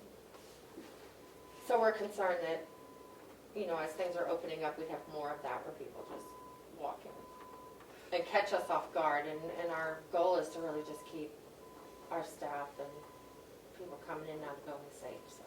Well, I don't know. Different places it says masks required or please wear a mask. So if you see someone in the building without a mask, I would think it would be everybody's responsibility to say, you need a mask. I don't know about the temperature taking either. I don't know if that's necessary for the opening of the building. I think wearing the masks and making sure you're 6 feet away from people. I was trying to think now in the grocery store, that's all they ask is you wear a mask and stay 6 feet away. I go to restaurants and they ask you to protect yourself. I saw that on one restaurant, which I thought was very good. It said protect yourself. But I think because of our employees, we need to ask that people wear a mask. And I think people are generally acceptable. And, like David said, David's gone. You can probably still hear us. Well, in the past, David has said, no mask, no entrance. So if you see someone in the hall without a mask, tell me to put on a mask or leave. I know that makes everybody a little bit of a policeman, but it also makes them responsible for their own protection. But I don't know about the temperature taking. because that just complicates things. And today, I took my temperature after somebody else took their temperature, and when I picked it up, the battery cover fell off. It did when I picked it up too. I put it back on. No, so maybe that's getting more out and we need to Well, get so- an extra thermometer. No, those are too expensive. I don't think we need another Well, small. they may have one. I don't think we need, I really don't know if we need to have the temperature. I mean, if Deeds wants them to take the temperature before they enter Deeds, and, I mean, that's their prerogative, I suppose. But I'm not sure, especially in Deeds, they can stay socially distanced and wear a mask. And the CDC and I haven't heard the governor say anything else about opening up things except to wear a mask and, what's he call it, social distancing, or, I don't know. I'll shut up. What's your opinion? Definitely in a nursing home, they should keep doing what they're doing, but I don't think that we have, I think here would be fine without the temperature thing. I mean, either that or we have to have someone there all the time. You can't have someone always jumping up to go out and answer the bell and,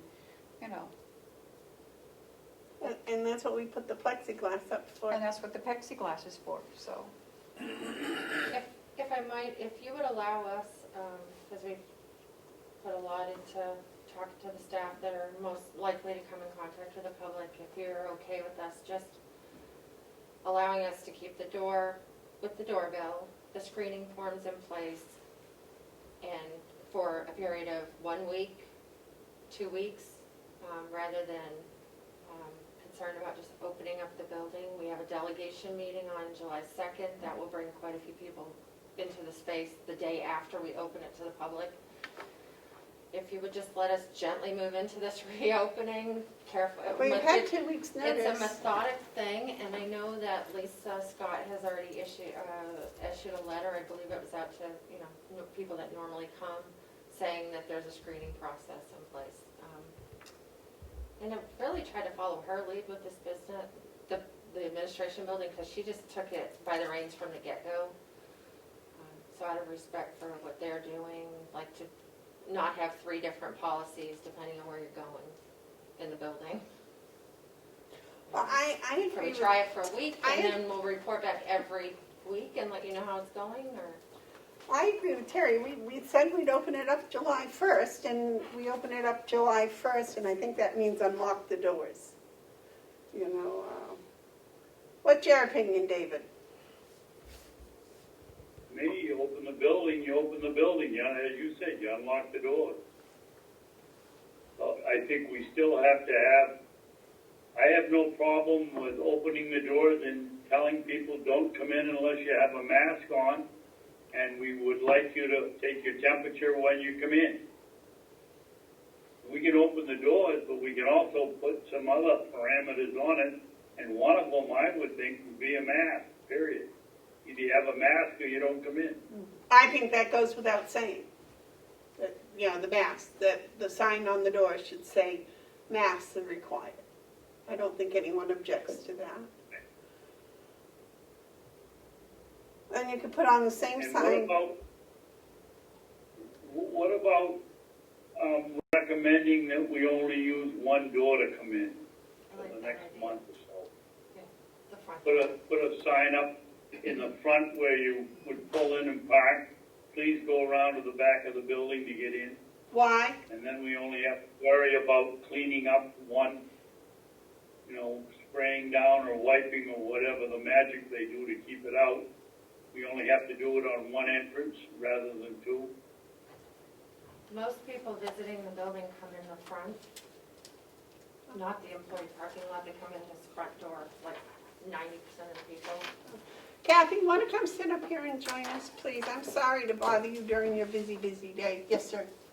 Madam Chair, I have an answer for you about the statute and the audit requirements for the annual. Can I just read the section of it? Please. And tell me what section it is. It's the Chapter 28. Okay. It's under County Commissioners, and it's Section 28:3A.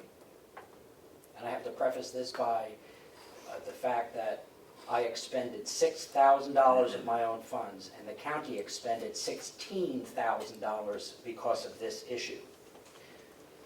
The section that we should listen to is, it states, under county audits, the audit shall be completed within 120 days, which was a lot less before, but the legislature had changed to 128 days. Following the close of the books of the county fiscal year, the commissioners shall cause the report of the auditor, together with the customary management representation letter and management responses, to be published with or supplementary to the annual reports of the county officers, with a copy forwarded to the Department of Revenue Administration. Upon completion of the county audit under this section, the county convention shall review the audit, management representation letter, and management responses for compliance with the criteria described in this section, and may suggest alternative or additional measures for use in subsequent audits. Now, you'd be in a little bit of a conundrum here, and I want Commissioner Batson to listen to this because he is the clerk, he is responsible for this. So you have 120 days now to finish the audit and have this audit published. It does say supplementary too, but that's going to be an added cost to you because now you're going to have to send one annual report out and then wait and supplement it. And I don't know if supplement means you could do it later, or does supplement mean it has to be in a separate book. I'm not sure, but that's where where this is coming from. So it's section 28:3A. And Commissioner Babson is the clerk, correct? Yes, sir. Okay. Because according to the statute, he's also responsible for this. Thank you. Thank you. So, Madam Chair, I wonder if the audit, when it's finished, could then be sent out to the list of people that were required to give a copy of the annual report too. Just make sure that those same people receive a copy of the audit, and in the annual report, we can have that page that says the audit is in progress and will be a supplement to this report. That seems... I believe that we should also mention, due to the COVID emergency. Now, Catherine, why you're here? Because the audit. Okay. If you could give us an update on where the audit is and what's going on. I have given them more than what they had asked for initially. They have to get back to me. Then they're going to have to start doing their testing and all that sort of stuff. So the list of information that they asked you for 3 or 4 weeks ago, you've sent to them? They asked for me to prioritize items 3, 4, and 5. I gave them that plus a lot more of what was on there, what was available to me at the time. Okay, so they're not waiting for anything more from you? No, they have what they need. Okay, when did they tell you they were waiting on Kathy? Probably before I sent it. Well, he said he just talked to her a day or two ago. No, I so- talked to her, I'll give you the exact dates. Last week. Yes.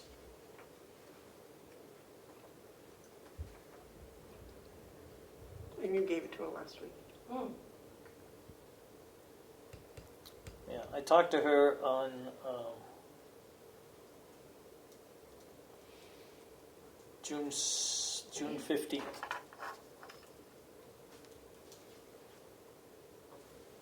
Who's her? Cheryl. Sure. And you talked to her last week. I didn't talk to Cheryl. I talked to Alyssa, and I was corresponding with Phil, and I uploaded stuff to their share file. Evidently, they hadn't looked at the share file or something, I guess. They didn't realize that or whatever, so. All right, now, the reason this all came up is because the annual report has already gone to the printers for a, what do you call it? Just for formatting, they're sending a proof back. To be returned with a proof. And we're trying to decide whether, as you heard Ed read, we can include the audit or audit management letter in that, or we have to put a page in that says, due to the emergency COVID, it's going to be supplemental. I guess it depends on when you're intending to put that out in the mail, because it's gonna be a while. July 1st. Yeah, no, no, the audit's not gonna be done by then. All right. Which brings up a second question, Kathy. We need your expertise on this. We have to do something so that we can have the audit and the management letter for the July 1st publication of this annual report. What can we do? How can we do that? Do we need a new auditing company? Do we need a new format? Do we need a new year in the Well, you need schedule? another one of me, that's all. Okay. Well, would you please hire one of you right away, please? I've been working on it. Okay, very good. Yes, sir. I just solved a big Yeah, problem. thank you, Madam Chair, for allowing me to interrupt your meeting right now. If you're going to state in the annual report the reason why the audit is not done, it's because of COVID-19, I'm going to request the proof of that. Okay, Because you can't just put that in there just because it's convenient. We have to make sure that that's the reason why there was a delay. You still had 120 days. I'm just saying, I'm going to request from the auditor what that answer is, because I don't want the public thinking, I mean, if it was a delay, fine, but there has to be proof to that. You can't just use that as an excuse. Thank you. can you require a proof to that? I don't know if I can write down everything I've been doing. No, but will the auditors say that the reason it's not done is due to COVID-19? Well, I just got this stuff to them because I have been up to my eyeballs with all these other things that I don't normally have to deal with. So I've been working, I know, I'm working I at least understand. 60 hours a week. And I do know the COVID's kept you really quite busy. So, all right, so now, so the auditor is saying they're not done because you didn't give them the report. You're saying you didn't give them the report because you've been doing the COVID-19 work, which you've been doing an excellent job, and you've been getting the money to all the people that are supposed to be getting all this extra money that's coming and going, and which I think is amazing. So I don't know, is that situation proof enough, Representative, or do you need something more concrete? I would say a report or a letter from the company would be adequate, but that's not my decision to make. Okay, so I'll leave that for you and the auditors. If you could get something that we could put in the annual report that'll be printed on July 1st. Okay. I believe. So we'll wait for something from the auditor to include in the audit page in the annual report. Okay. Right, and that'll cover that part. Okay. All right, Catherine, is there anything else you'd like to share with us today? Howie just spoke remarkably well of you in his report, telling about how even with all the money and the grants, and, all the money and all the applications and all the distributions, and how you stayed right on top of it and kept him right up to date and kept the payments right up to date. And That's nice of him to say that. he was very impressed with all the work that you and Ruby also have done. You can watch that on Ed's TV in your spare time. But I thought I'd verbalize it. David, do you have any questions for Catherine while she's here? David, I think somebody's muted you. You muted yourself? I did. Okay. Yes, I did. Can we get a quick update on the Avenue proceedings? Sure, John is in the process of getting everyone, I have done all of their security profiles, I've done all that stuff. I have worked on a little tiny, it's a very brief manual of instructions to run them through. It'll be a reminder because I'll walk everybody through it. But once John has everyone, he has to go in and update the host file, and he has to break through the firewall for them so they can do that. But we're getting there. Are all their computers been upgraded? I don't know at what point John is at on that. But it's kind of waiting for him to finish that point, and then we can get together with the department heads and I'll run through the process. It's very, very basic.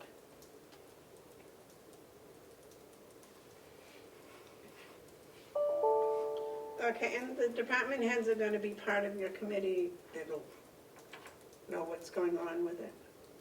Well, once I'm sure John's telling them why he's going in and meddling in their computers, but once they're ready, then I'll reach out to them all, and we'll figure out a time what works for them, either one-on-one or as a group.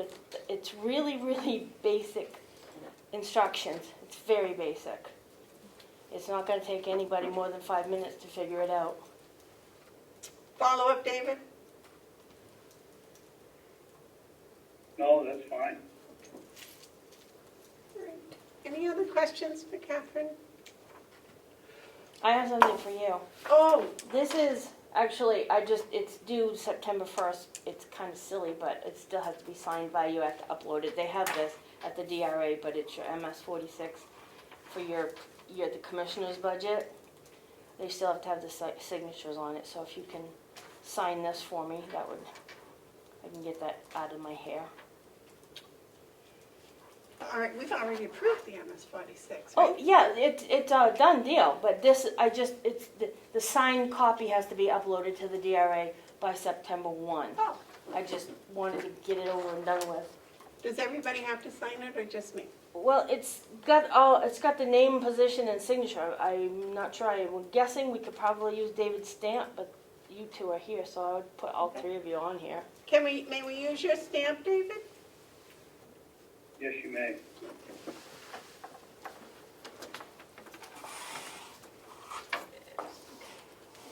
Just nothing but a formality at this point, so. Did you? I apologize. The email that I was trying to send to you, I was sending to carrollcounty.net, Oh. and it has to be carrollcountynewhampshire.net. So,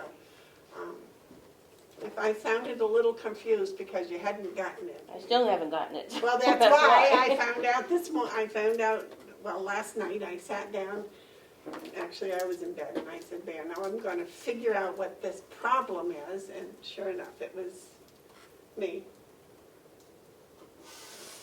I apologize if I was a little frustrated. Happened.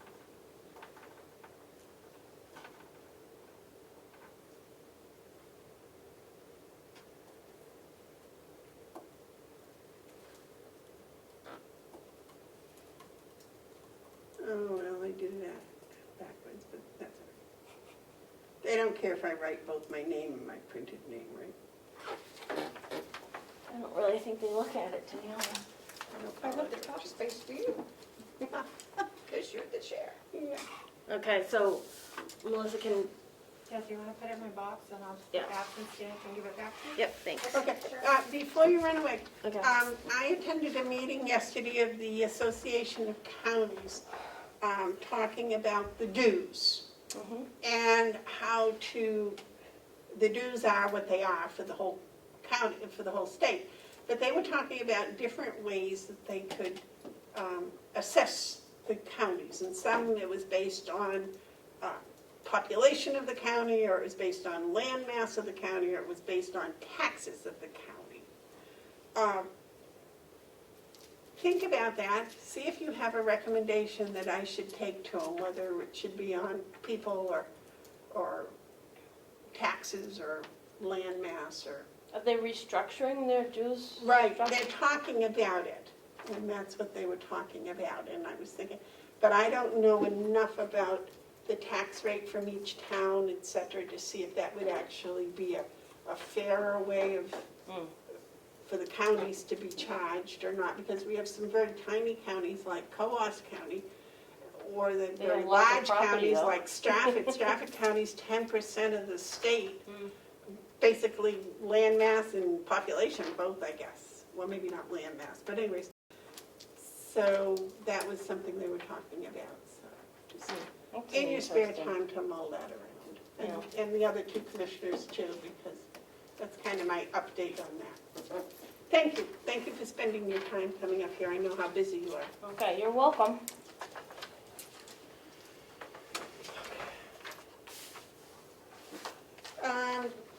have any more on your coordinator's report? Yes, I do.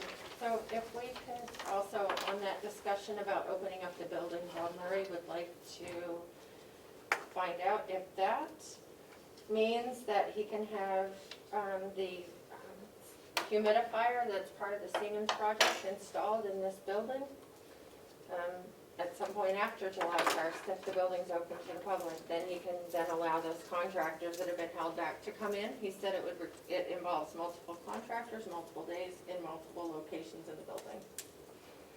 And again, if we're going to have people from the public coming in and accessing, I just would ask the commissioners to consider keeping the screening in place for at least the first couple of weeks while we open up.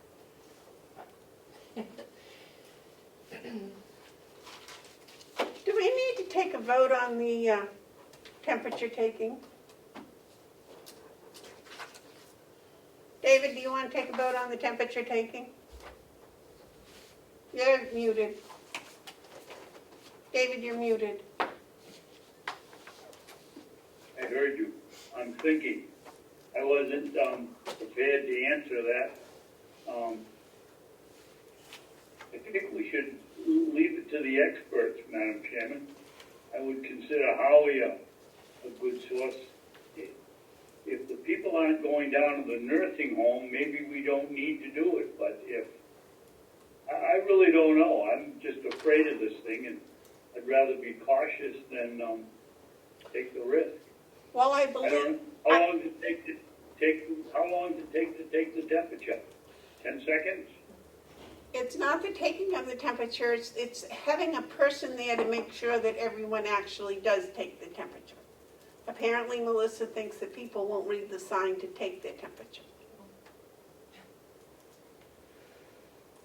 We have experience with Well, that. I don't think we have an employee that we can afford to have sit out there all day long and take temperatures. Well, I don't think we should expose our employees to that. I also think that Yes, and that's a very good point. the governor has said that, it's all right to open public buildings and wear masks and social distancing. So I would expect that his statements are based on the experts of the state.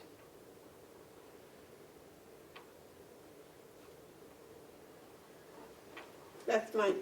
Terry, what's yours? I agree. I think it would be nice if they would take the temperature, but you know that they're not going to. Most of them won't. Employees may, but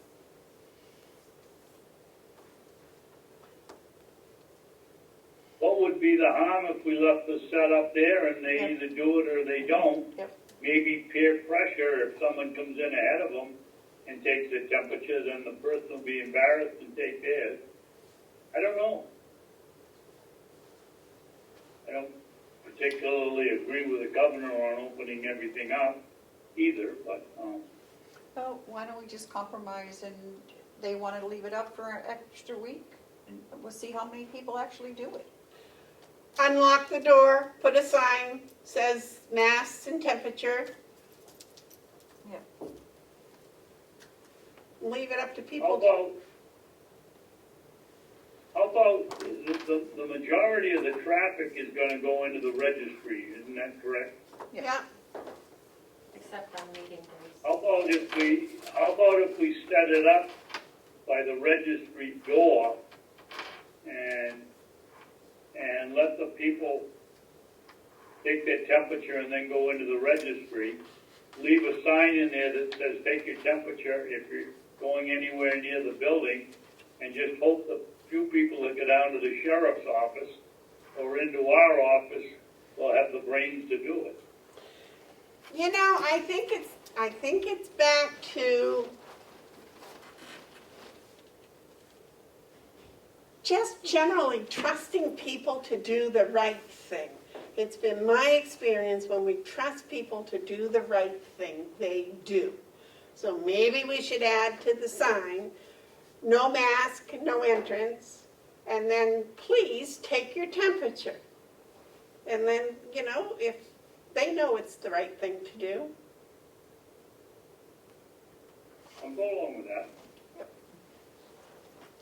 Okay? So does that allow Bob to have the contractors come in and finish the work in the building for the Siemens project? I would expect, wouldn't you? As long as they wear masks and Okay. take the necessary precautions. Well, I would feel a little differently if they're going to be in here for all day. I would insist that that the work crews from outside that come from Maine, come from all these other places, come in here to do work, take their temperature as well as wear a mask. If you're a visitor, go into the registry, okay, but if you're a contractor, you take your temperature. And I agree that because I think because we're paying them, we can That's right. ask their So we can managers to help. enforce it. We'll ask Bob to enforce it. So we're also gonna continue to require the staff to do the same every day, because we're paying them to be here, right? I'm gonna keep doing it personally, but is that still going to be something the staff is doing? Most of the staff are doing it. Yeah. So, I would hope that they're proud of the record that we've set and would be so proud that they feel that they've let anybody down if they got sick if they didn't do it. And I would think that they're, the pride that we have in this place would just, and peer pressure would have them do it. Maybe I'm wrong. No, I believe our employees know what the right thing is, and they do the right thing. thank you for that. I have a great deal of faith in them. Since the county attorney is here, I would draw your attention to a line item transfer request that was in your packet, and because it has to do with the county attorney's office. So here's the transfer request. It's under $1,000, so I believe it just needs the commissioner's approval, and then it's provided to the delegation just for information. Okay, didn't we say that line item transfers would have to have Kathy's signature on them, or were we going to give it to her after we did it? I can't remember. I don't remember even discussing that. I don't have. Well, we any said they had to have the notes about department head's signature, that. It does. and then ours. So, Right. So, Okay, right, all right. Kathy's not her Well- department head. Well, there's another line there, so I didn't know if we said we were going to have somebody else sign it. So I actually have a question about this because I don't believe, we've never needed to come to the commission for a line item transfer on this particular budget previously because it's federal money, it's not county money. So Kathy has the authority under the state grant manager to do that transfer upon my request, and that's the way it's always been done before. This time Sherilyn indicated that she needed this, but I don't actually think Kathy agrees with that. I think Kathy can make that transfer up to 10% of the grant without any approval. So perhaps we need to ask Kathy if you actually need to wish sign that. Wait, she was just here, and we I could know, have and asked her I because thought that we and had I was it. just looking at it as just a more of a transparency thing to get it on, Right. because I know going down the line, the delegation would look at those offset, it kind of messes with the uniformity of how we've been doing all the transfers. Yeah, but this is So- a grant, this is a different type of thing. Yes, David? First of all, Madam Chairman, I'd like to apologize to you because Thank you you very much. suggested I sent you an email, and I think you took it the wrong way. Terry and I look at our email much more often than you do, and I meant when you probably hadn't read your email, I didn't mean that in a negative way. What I intended to convey was you probably hadn't seen it at this point, and when you said go back and read it again, I did, and it answered some of my questions. I'm sitting here with a transfer sheet, and it says somebody else that's nowhere around here has approved the transfer, and I just missed it all together. The only question I have on this, after all our discussion last fall in the budgeting, why are we still putting computer parts in or programs under office supplies? That's my only question. Is that for me, that question? Because I'm not aware of any discussion we've ever had. I don't have a line item for computer parts, so we use office supplies for anything we need in the office. The We question, had a lot of discussion last time, and it was a question of whether it was new equipment or office supplies, and I can distinctly remember saying it isn't postums, it isn't paper clips, it isn't pencils, and it isn't paper. A computer part isn't an office supply. And I thought we made some changes when we made the budget up, and maybe I'm wrong. some of the new computers, et cetera, would come out of John's budget. Right, this is not the same budget. So I think Commissioner Babson, you're talking about the domestic violence prosecution budget, and we did put it under new equipment there because we were also buying desks. This is federal grant money, it's not county money. And so at the end of every grant period, which ends June 30th, we look at whether or not we can expend those funds, and we didn't have a line item for new equipment, so we were putting it into an existing line item so that we could actually use it and not just have it go away. You don't have a line item for new equipment? I thought everybody did. Not in the grant. Not in the grant. The grant is different than the county budget. I understand that, but we have to put it somewhere and transfer it, and we have an appropriation here that we're gonna put it under office supplies, and it really isn't office supplies, it's new equipment. So Never mind where the money comes from. my understanding, We're trying to keep an accurate budget. that's what I'm trying to do, Commissioner. And obviously, when you get questions about why a specific person is approving things and you don't know the answer to that, you're always welcome to reach out to me, like other representatives and other commissioners do, and ask me what that is. And I would be happy to explain it to you so that you have your answers before the commission meetings. With regard to new equipment, if there's no appropriation for new equipment, I can't just move money into a line item that doesn't have any money in it that year. So when we're doing it, and I believe that you're the one that pointed that out a couple years ago to me, that if there's no appropriation, for an instance, if I didn't think I needed new equipment this year and there's no appropriation for new equipment, I can't move money into new equipment when there's no line item for that. So this year, under the But grant, if you there look was... at your sheet, under new equipment, you do have a line item, and it's got $1 in it, so you could put this in under office supplies where it belongs. I mean, under new equipment where it belongs.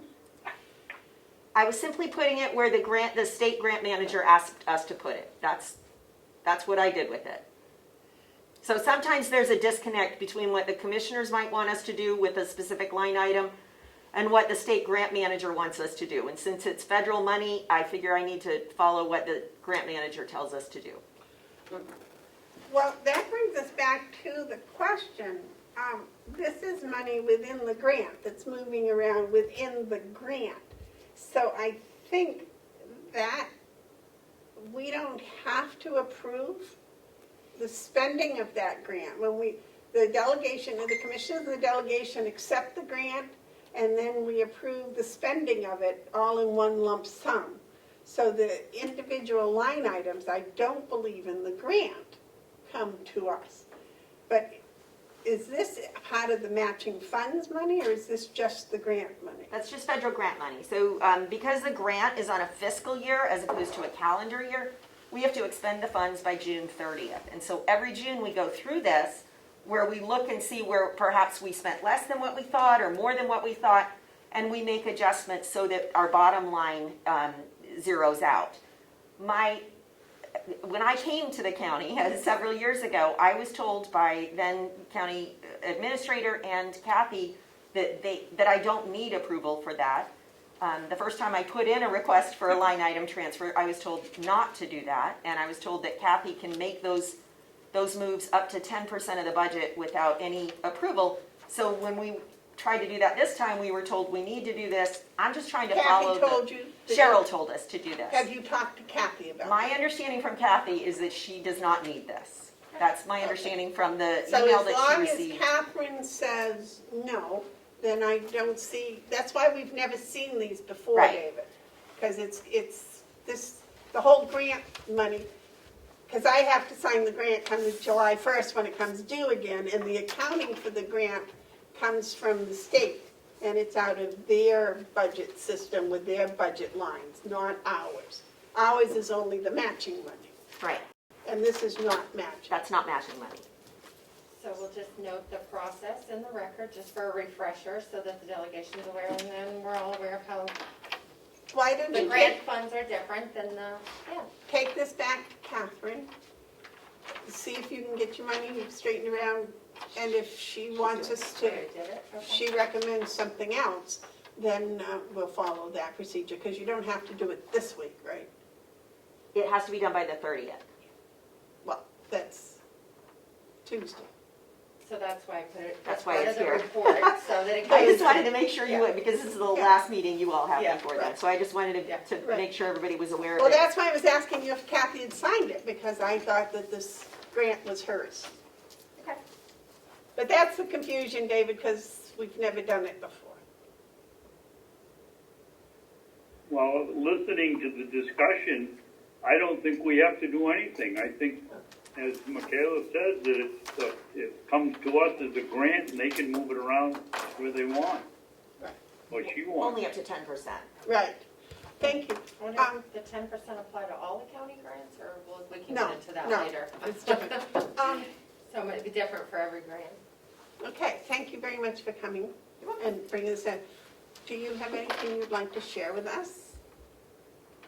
Maybe I could, if I may, Yes. ask her, because I was unclear about the problem with your new employee. Oh, thank you. Because I don't know exactly where it's downstairs, where it is, because I'm, Sure.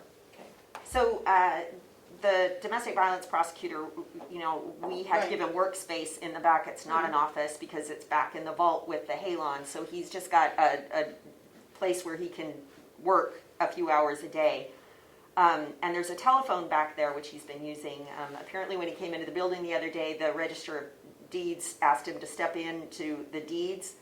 And she took him into the back corner, which is, I guess, a public area, like a room that the public can use as I want to call it a library. I don't know what it is. I'm sure that's not correct, but it's an area where the public does research in the Registry of Deeds. And it's directly underneath where John works in our office in that workspace. She indicated that her staff was back there the other day and John was on the phone and there's no soundproofing and you can hear, which is obviously a concern for us with confidentiality.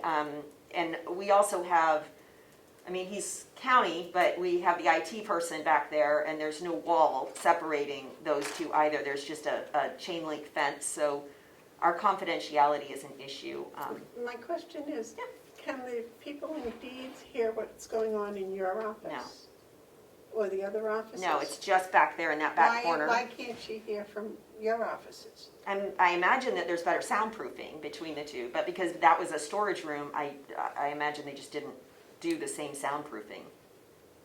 So maybe you should ask Bob about the soundproofing. Find out what is there, and in your offices, because I don't think they can't hear what's going on in here. I don't think. So all I can say is that it doesn't make sense to me to spend more money for a space that we know he can't be anyway long term. So I wanted to bring it to the commissioner's attention that we can't have him back there without some significant structural changes. We have to remove the halon for him to be able to work back there full time. It doesn't We can't remove the halon because we need the halon for down in the Deeds office. We've already discussed that. It's all one system. We can't shut the upstairs off, unfortunately. So I just don't know that we need to put more money into a space that he can't be. That's my. No, I wasn't suggesting spending more money. I was just asking why there is no sound travel from the other offices and there is in there. That was my question, is why. And I don't have an answer to that. Well, I just think know Bob that might Deeds. have the Okay. answer. Yeah. But it just seems strange that it doesn't come from anyone else. They don't hear John. I don't know. John probably doesn't talk on the phone while he's back there either. So And I don't know if he's not in that same section, I don't know, and I don't know that it matters. What matters to me is that we have a confidentiality issue with that, so he's just been instructed to, if he has confidential information, to kick someone out of their office and use their office, which is obviously not a long-term solution. Well, we understand none of this is a Right. long-term solution. So I just wanted to bring it to your attention. Thank you. David, did you have a comment? No, he's- Okay. All right, thank you very much, ma'am. I'm gonna keep going. Did you check your mail this morning? Me? Yeah. Why? Well, if you get the due, please. The mailbox? Yeah. Or the email? No, mailbox. I will have somebody go down and get it. Okay, do you want me to keep going? or- Yes, ma'am. Okay.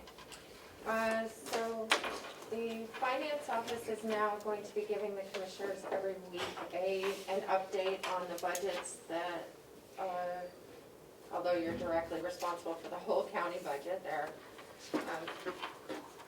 they're going to give you updates every week on the commissioners' portion of the budget and the special fees and services, because those are directly approved by the commissioners every week, so that you have an ongoing update.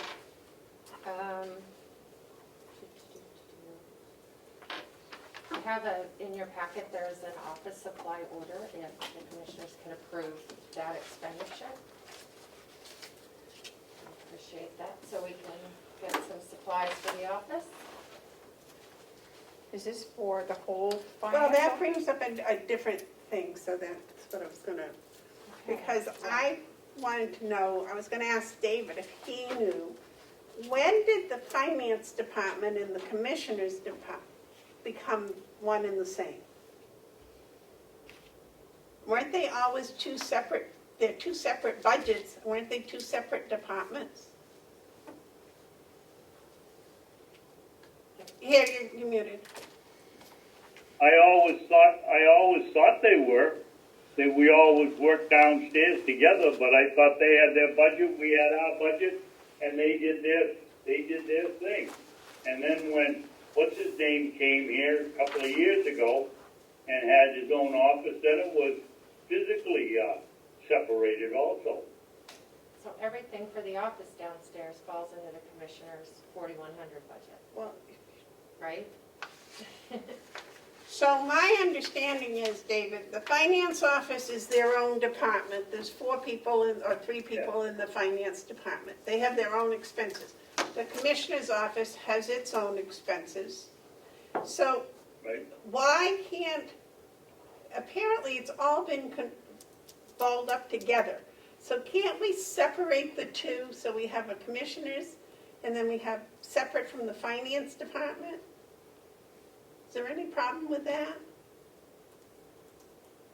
No, but, you know, why if there's a problem, if we're buying ballpoint pens for the finance department and we're buying it for the commissioner's office, why can't this be requisitioned and go to some guy over in Mountain View and do our purchasing for us? And then when it comes in, they take the slip and they put whatever the line item account number is on it, and it comes to us and it goes to the finance department.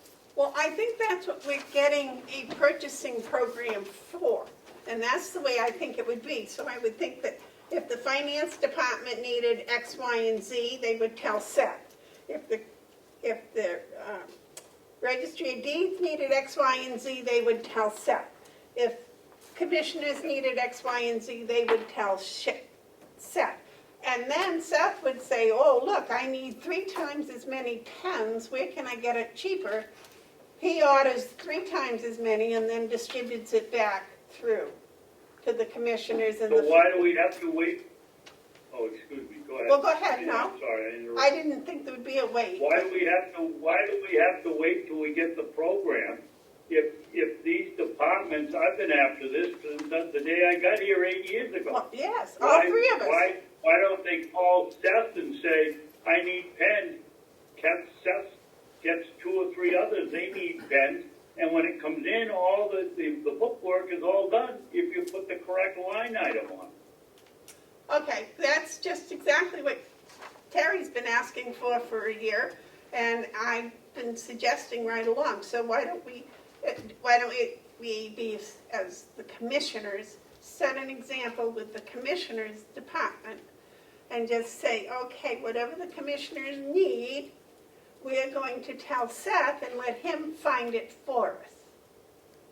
Madam Yeah. Chair, I've already And said put that. our line item on it when it comes in. That's what I'm doing. Exactly. On the And I think that's what Melissa has done in the past, and every time she has, we've said, yeah, but every time it comes up, there's some confusion. So I think from now on, every department, individual department can do it, and we'll tell them what the commissioners are doing, because we probably ought to ask Seth if he minds if we dump all this added work on him, but I don't think he does. He's an incredible man. So.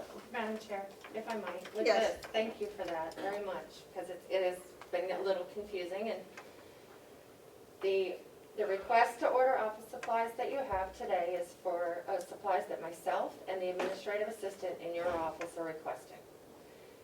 We put together the list. I sent it over to Seth in the purchasing, and he compared prices, came back, and I found the best pricing. He's just waiting for the approval of my department head to order the supplies, and he's more than happy to work with any department so along the lines of what you're saying, he's. Well, and that's what I know, and that's what I just wanted to put out there and put it Thank you. in Thank you, yeah. statement form, and I don't know, should each of the department heads be apprised of this? Well, I would like to I see, would think so. yes, and I would like to see some sort of a purchase order that we get, that can be signed off on by Seth or the department head, however we want to do that. You know, instead of getting this, we need a regular purchase order, and this is what I'm getting the prices, and then it's signed off on. So once that's in place by the finance Yeah. office with the Avenue, then Then we can going do that. forward, then we would do a purchase order. Yeah. Hopefully at some point, and this is the Okay. best we have right now. Right. Yeah. David? Terry, we get every week, we're supposed to be getting a requisition sheet that says what the requisitioner wants, supposed to get signed by his department head, then some guy orders it, and when it comes in, the process goes back down until we get it. I haven't been in there for several weeks, so I don't know whether you're getting a requisition sheet or not. I've That's never- how it's supposed to start. Yeah, I've never even seen one ever since I've been here. That'll come when Avenue finally kicks in the purchasing thing, but I don't think they're quite there yet. I think that's what Kathy was talking about, is, very quickly they're going to be having the department heads get together and they'll tell them how to do this. Oh, I think that's great, Well, David. we've had a requisition sheet that comes in on probably an irregular and infrequent basis, but I've been signing them. In fact, I was probably one of them that got them to print them out 8 years ago. They don't come, as Terry said, they don't come in with every single order. Every once in a while, you'll see one. I don't We should know. have I don't for every- remember seeing any, but, okay. So, all right, we got that straight. Okay, So do I have your approval to let Seth order supplies? yes. For the commissioners, yeah. Yep, so do you need to vote or just go for it? Is some of this going to be able to go to the new HR person when he starts next week? Because I've been told there's nothing left in his Yep, office. so Okay. that happened separately, so Seth had an order that he placed with approval from Leslie to get him set up with the basic supplies. So Seth has already put that order in, we're expecting delivery today of those items. Okay. Yep. So Perfect. that was separate approval that was needed for her, different budget. Okay, So you just go ahead, no vote, we're good? we're all in agreement, so I think that's good. Okay, thank you. I'm sorry, if I could just check, I keep getting off track here. A reminder, of course, that there's a delegation meeting on July 2nd and 9:30 here, and if there's a need for the executive committee to meet to do any line item transfers, they're willing to do that at 9 a.m. We don't need any line item transfers. Great, so just letting you know the plan. So given that the department head meeting is normally the first Thursday, but now we have a delegation meeting, we're moving the department head meeting to July 9th. And I'd like to know if Commissioner Vivard would like to attend this time, or if one of the other commissioners would be attending that. Why did we change it? Because the delegation meeting is happening on July 2nd. Yeah, but one's at 10 and one's at 1. And two things, to avoid department heads having to sit all day in a meeting on Thursday or have several meetings stacked, and also we're never quite sure what time meetings are ending, so we didn't. But I don't believe Jump there's back any to back. reason for any department heads to go to the delegation meeting. I didn't see anything in the agenda. They don't have a published agenda yet. I don't know. I mean, I guess we can do it on the 2nd. Well, I can't do it on the 9th, but I can on You the could do the 2nd? 2nd, but not the 9th, Okay. because I was going to be here anyway. Okay. But I just thought that would work. One is at 10 and one is at 1. Okay, I've already sent out the invitation for the July 9th, but happy to talk to the department heads and see if the 2nd will work for them. I didn't know if, I thought that was scheduled in stone. They were going to have one the first Thursday of every month. Okay, I will- Nobody could ever forget. I'll let you know. And lastly, if I dare, we have you had talked about beginning to look at policies and procedures and maybe having the commissioners review one or two a week or a month. So just not to bring it up today really for discussion, but to ask you to consider that you might first update the county bidding and RFP procedure. I've provided the copy of the one that's in place now that has a reference almost in every sentence to administrator, and then a proposed new policy that takes in even more of what we're actually doing. We're doing above and beyond the procedure as it is currently, so I'm trying to incorporate that into a new policy. So just for I your, can't tell what policy you said. What did you say? the bidding and RFP policy, Oh, the bidding, all right. yeah, and Okay. I sent this draft over to you this morning, Commissioner Bowson. Did we get one? I didn't get It's one. in the packet. I looked I after you think- said is it that, in your Melissa, and I didn't get it. If she doesn't have one, Oh, well, maybe not. I got something else in my packet, not draft. I No, don't I know. don't have my That's glasses. Minutes. Nope, sorry. I Okay. probably don't have it. Oh, here, you can have it. I'm sorry. The second page is the old one. The Yeah. second page is the old one, yep. And then, Excuse me? yep, Excuse me? yes, Melissa, is it the one that says policy, procedure? There's three of them, policy, procedure, and procedure. Is that are those the ones? yes. Yep, Okay. so, Okay, thank you. Are we gonna do that now, or are we gonna put it No. off till next week?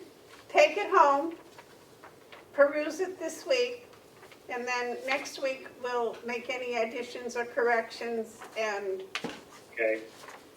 we'll put it on the agenda as that will be part of what, just that one. I also included in that packet for you the current line item transfer policy procedure of the executive committee, because I'm going to ask the chairman of the delegation and the executive committee to take a look at that and structure it more like a procedure. Right now, it's a list that doesn't include any references to the RSAs, so just for your information. I'm all done, thank you.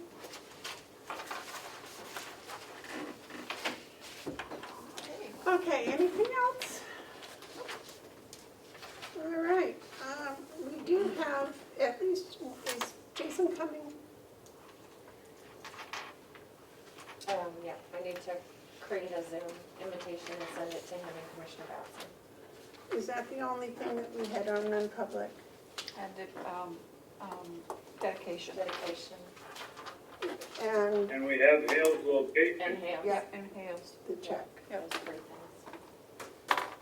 And that's the one. David, which one is that for Hales? I don't know. I don't know, it's not on my sheet, it's No, who I I don't- brought it up to No, I don't 2 know. meetings ago, we never got to them. Right, but I don't know which 91A that would come under. Oh, I guess the one that would affect somebody's reputation. See, Okay. And the dedication, I don't know where that one should come, but it should be private. probably C. If you're debating that someone about whether to. Well, we could pretend the individual we want to dedicate it to is a terrorist, and we could put it under security. Well, it might affect their reputation if they've got a reputation of being something else. So I guess we'll put it under C. And Jason's thing is under, Compensation.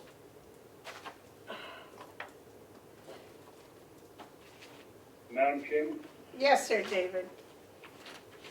I think maybe this is way outside the box, but I think we should make a note somewhere that we're doing this dedication. It's going to be a secret. The purpose of it is to be a secret and surprise the person. There's really no exemption for it in the 91A, and I think we should put in the minutes that if any change to the law comes along, that one of the considerations would be if you're going to acknowledge the outstanding work of a county employee or a state employee, and you need to talk about the individual, that would be a legal exemption. Well, you know, We're not breaking any law, we're not trying to hide anything, we're trying to surprise the person and make them feel good for the good job that they've done. well, I don't know how you would. I word was it, also looking at J. J says is consideration of confidential, commercial, or financial information that is exempt from public disclosure. And, you know, talking about anybody is exempt from public disclosure, I think. But we're going to disclose it in the end. So that was my only other thought. So I'm not sure. Ed, do you have a comment on that? Either which one of the 91A? When's your next class for your 91A? Oh, I don't think that was only the one, it was just the one, Oh, okay. just the one. And it really wasn't, it was more on what we had to provide when someone asked for a 91A, when someone made a 91A request. Mm, It was more about that kind of procedures. okay. Well, no, I'll put my head on. What I would like to do is make a motion to go into non-public for, I just have it in my hand here. RSA 91A32A, the dismissal, promotion, or compensation of any public employee or the disciplining of such employee or the investigation of any charges against him or her unless the employee affected has a right to a public hearing and requests that the meeting be open, in which case the request shall be granted. Two of them under C, matters which, two of them under RSA 91A32C, matters which, if discussed in public, would likely affect adversely the reputation of any person other than a member of the public body, unless such person requests an open meeting. This exemption shall extend to include any application for assistance or tax abatement or waiver of fee, fine, or other levy, if based on inability to pay or poverty of the applicant. Could we have a roll call? Oh, I need a second. Second? Could I have a roll call, please? Commissioner Babson, Yes. Commissioner McCarthy? Yes. Commissioner Bieber? Yes, and I would like to take a moment before that and to apologize to everybody. Last week, actually it wasn't, we couldn't do it last week because we didn't have the letter signed. Last week, we gave out a letter inviting one of our applicants to accept the job as executive coordinator. And during the week, we got a letter returned with an acceptance. And starting July 1st, Melissa Siemens will be our executive coordinator. Congratulations, Melissa. Thank you. Sorry it's been a little confused to get there, but it was an interesting listening to the other applicants and things, but the three commissioners decided unanimously, as it said in your offer letter, that you were the best person for the job. Thank you for that, and I look forward to continuing the great work we're doing. So, welcome. Thank you. Welcome. So Madam Chair, we're in non-public, correct? We are, as soon as I hit the gavel. And then we're going to take a 5-minute recess. Because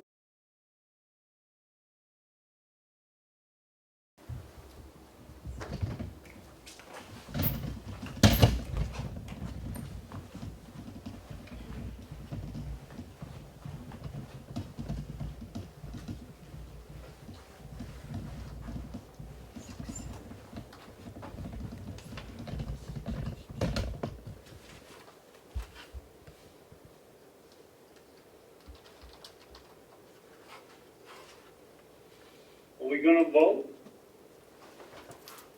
okay, the motion's been made and seconded to come out of non-public. Roll call, please. Commissioner Batson?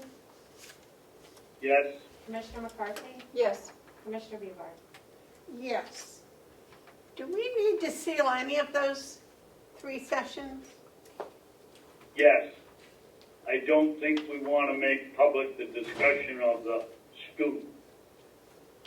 All right, and And we've got to keep the other one quiet for a while, so I make a motion that we seal 2 and 3. You made a motion? I made a motion to seal session 2 and 3. I'll second. Madam Chairman? Yes, David. Discussion? Yeah, well, on mine, on Hales, the only one we have to, in my opinion, seal is the discussion of why we couldn't find out who was going to school. I thought that was session 2. Whatever it is, that's the only one, because it brings up the names of somebody, Right. people in the system, the school system involved.